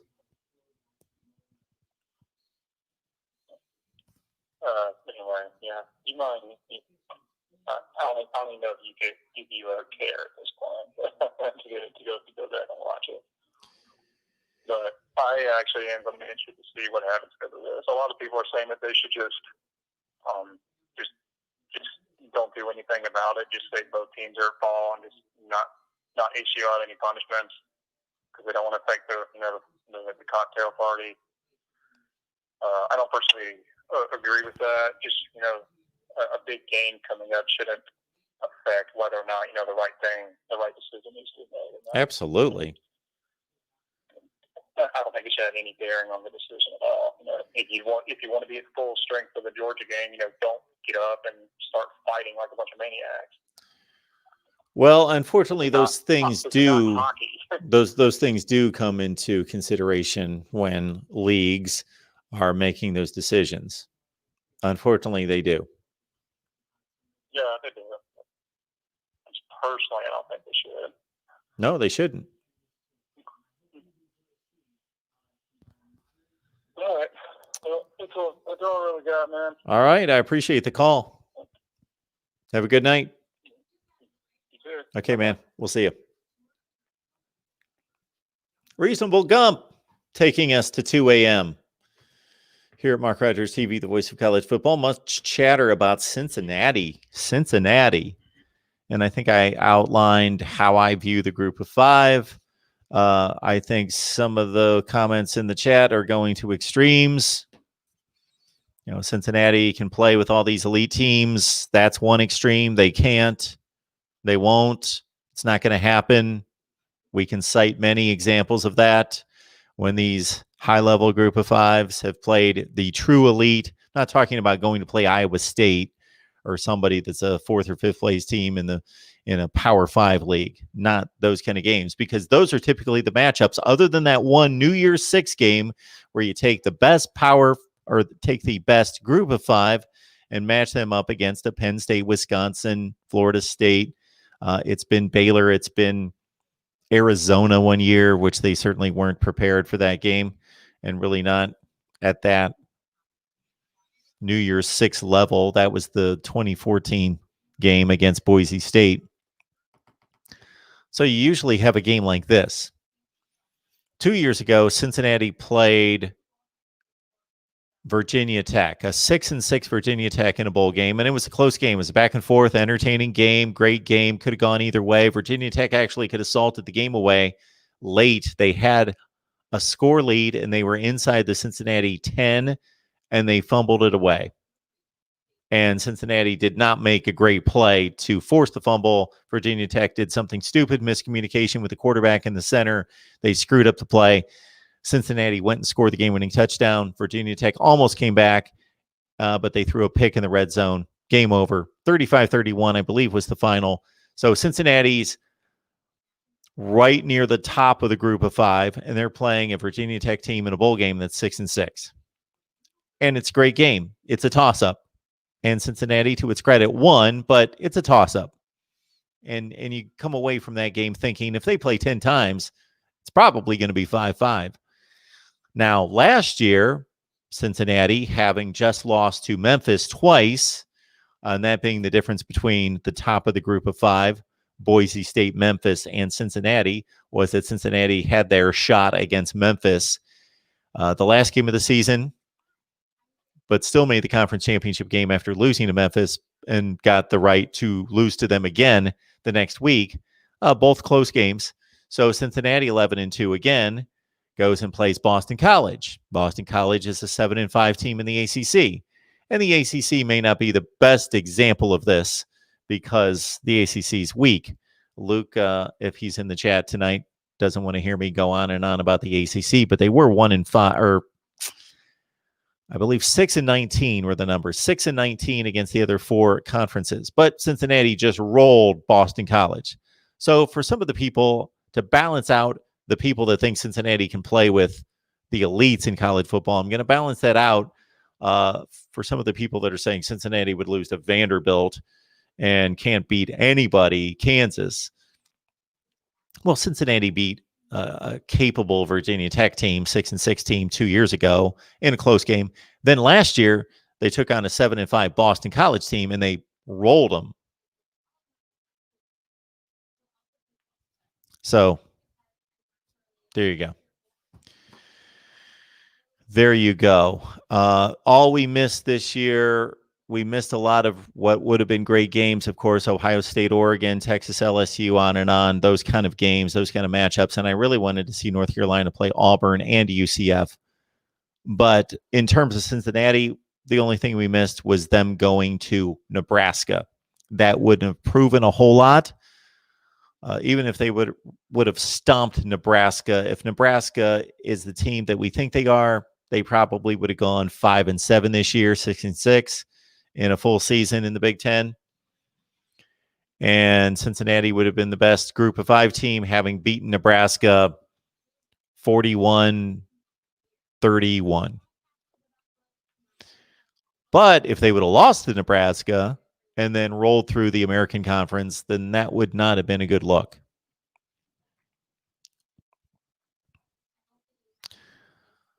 So I think we've done just about as much damage as we possibly can do. I appreciate the 92 that are on the line at 2 o'clock in the morning. Appreciate that so much. And I know that for other folks on the line, for many of you, that's 1 in the morning or midnight or 11 p.m. on the West Coast. So it's not so late. Of course, our live schedule looks like this. Join me and Pigskin Pete tomorrow at noon over on his channel for College Football Coast to Coast. A full hour with Pigskin Pete and myself at noon Eastern Time over on his channel. Let's see. What do we got?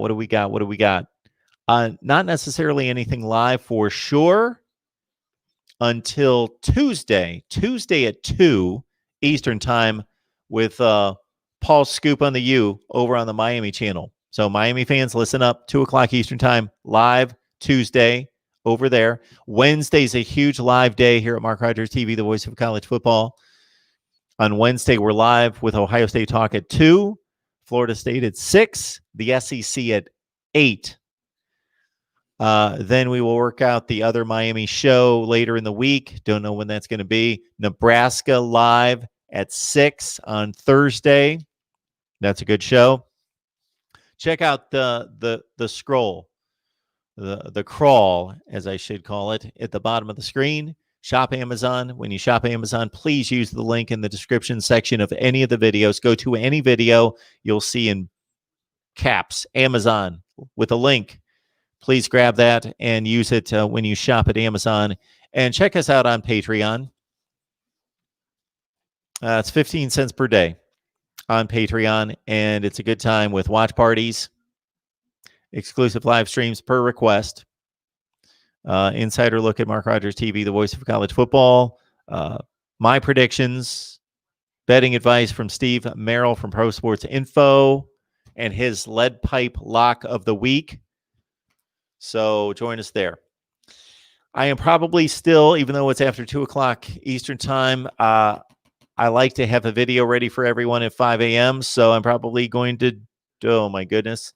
I was going to do a bit of a conference look every Power 5 conference. Well, we've only got 4 playing, but kind of map out what it looks like right now and what the projection is for the rest of the season and the big games that matter and what the possibilities are. All right, everyone. We will see you soon. Keep it locked in here at Mark Rogers TV, the voice of college football. And please like the video before you head on out. I would appreciate that. And I will look on here for any other potential comments that got missed. And if you really want me to respond to something, please copy and paste the comment and take it to any of the videos and just leave it there. And hopefully I'll find it and get to it. I don't see Maryland beating Penn State. No. J.R. Williams, I don't see it. Barf says everybody should vote. I can agree with that. It's your right.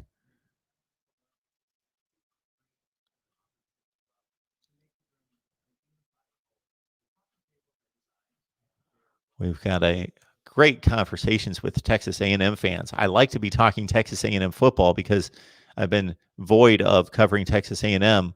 And we used to do that all the time. Number 1 ND fan, listen to this. Okay, what I am hoping to put together this week. So I've reached out to Pigskin Pete and Brian Knight, Bobby Durkins, and DeAndre. And I've reached out to Ryan Cantor from Shaking the Southland. And on the Notre Dame side, I've reached out to John from Always Irish and Ben Belden from Slap the Sign. And oh my goodness, our guy Nathan and Mason Plummer and all those guys.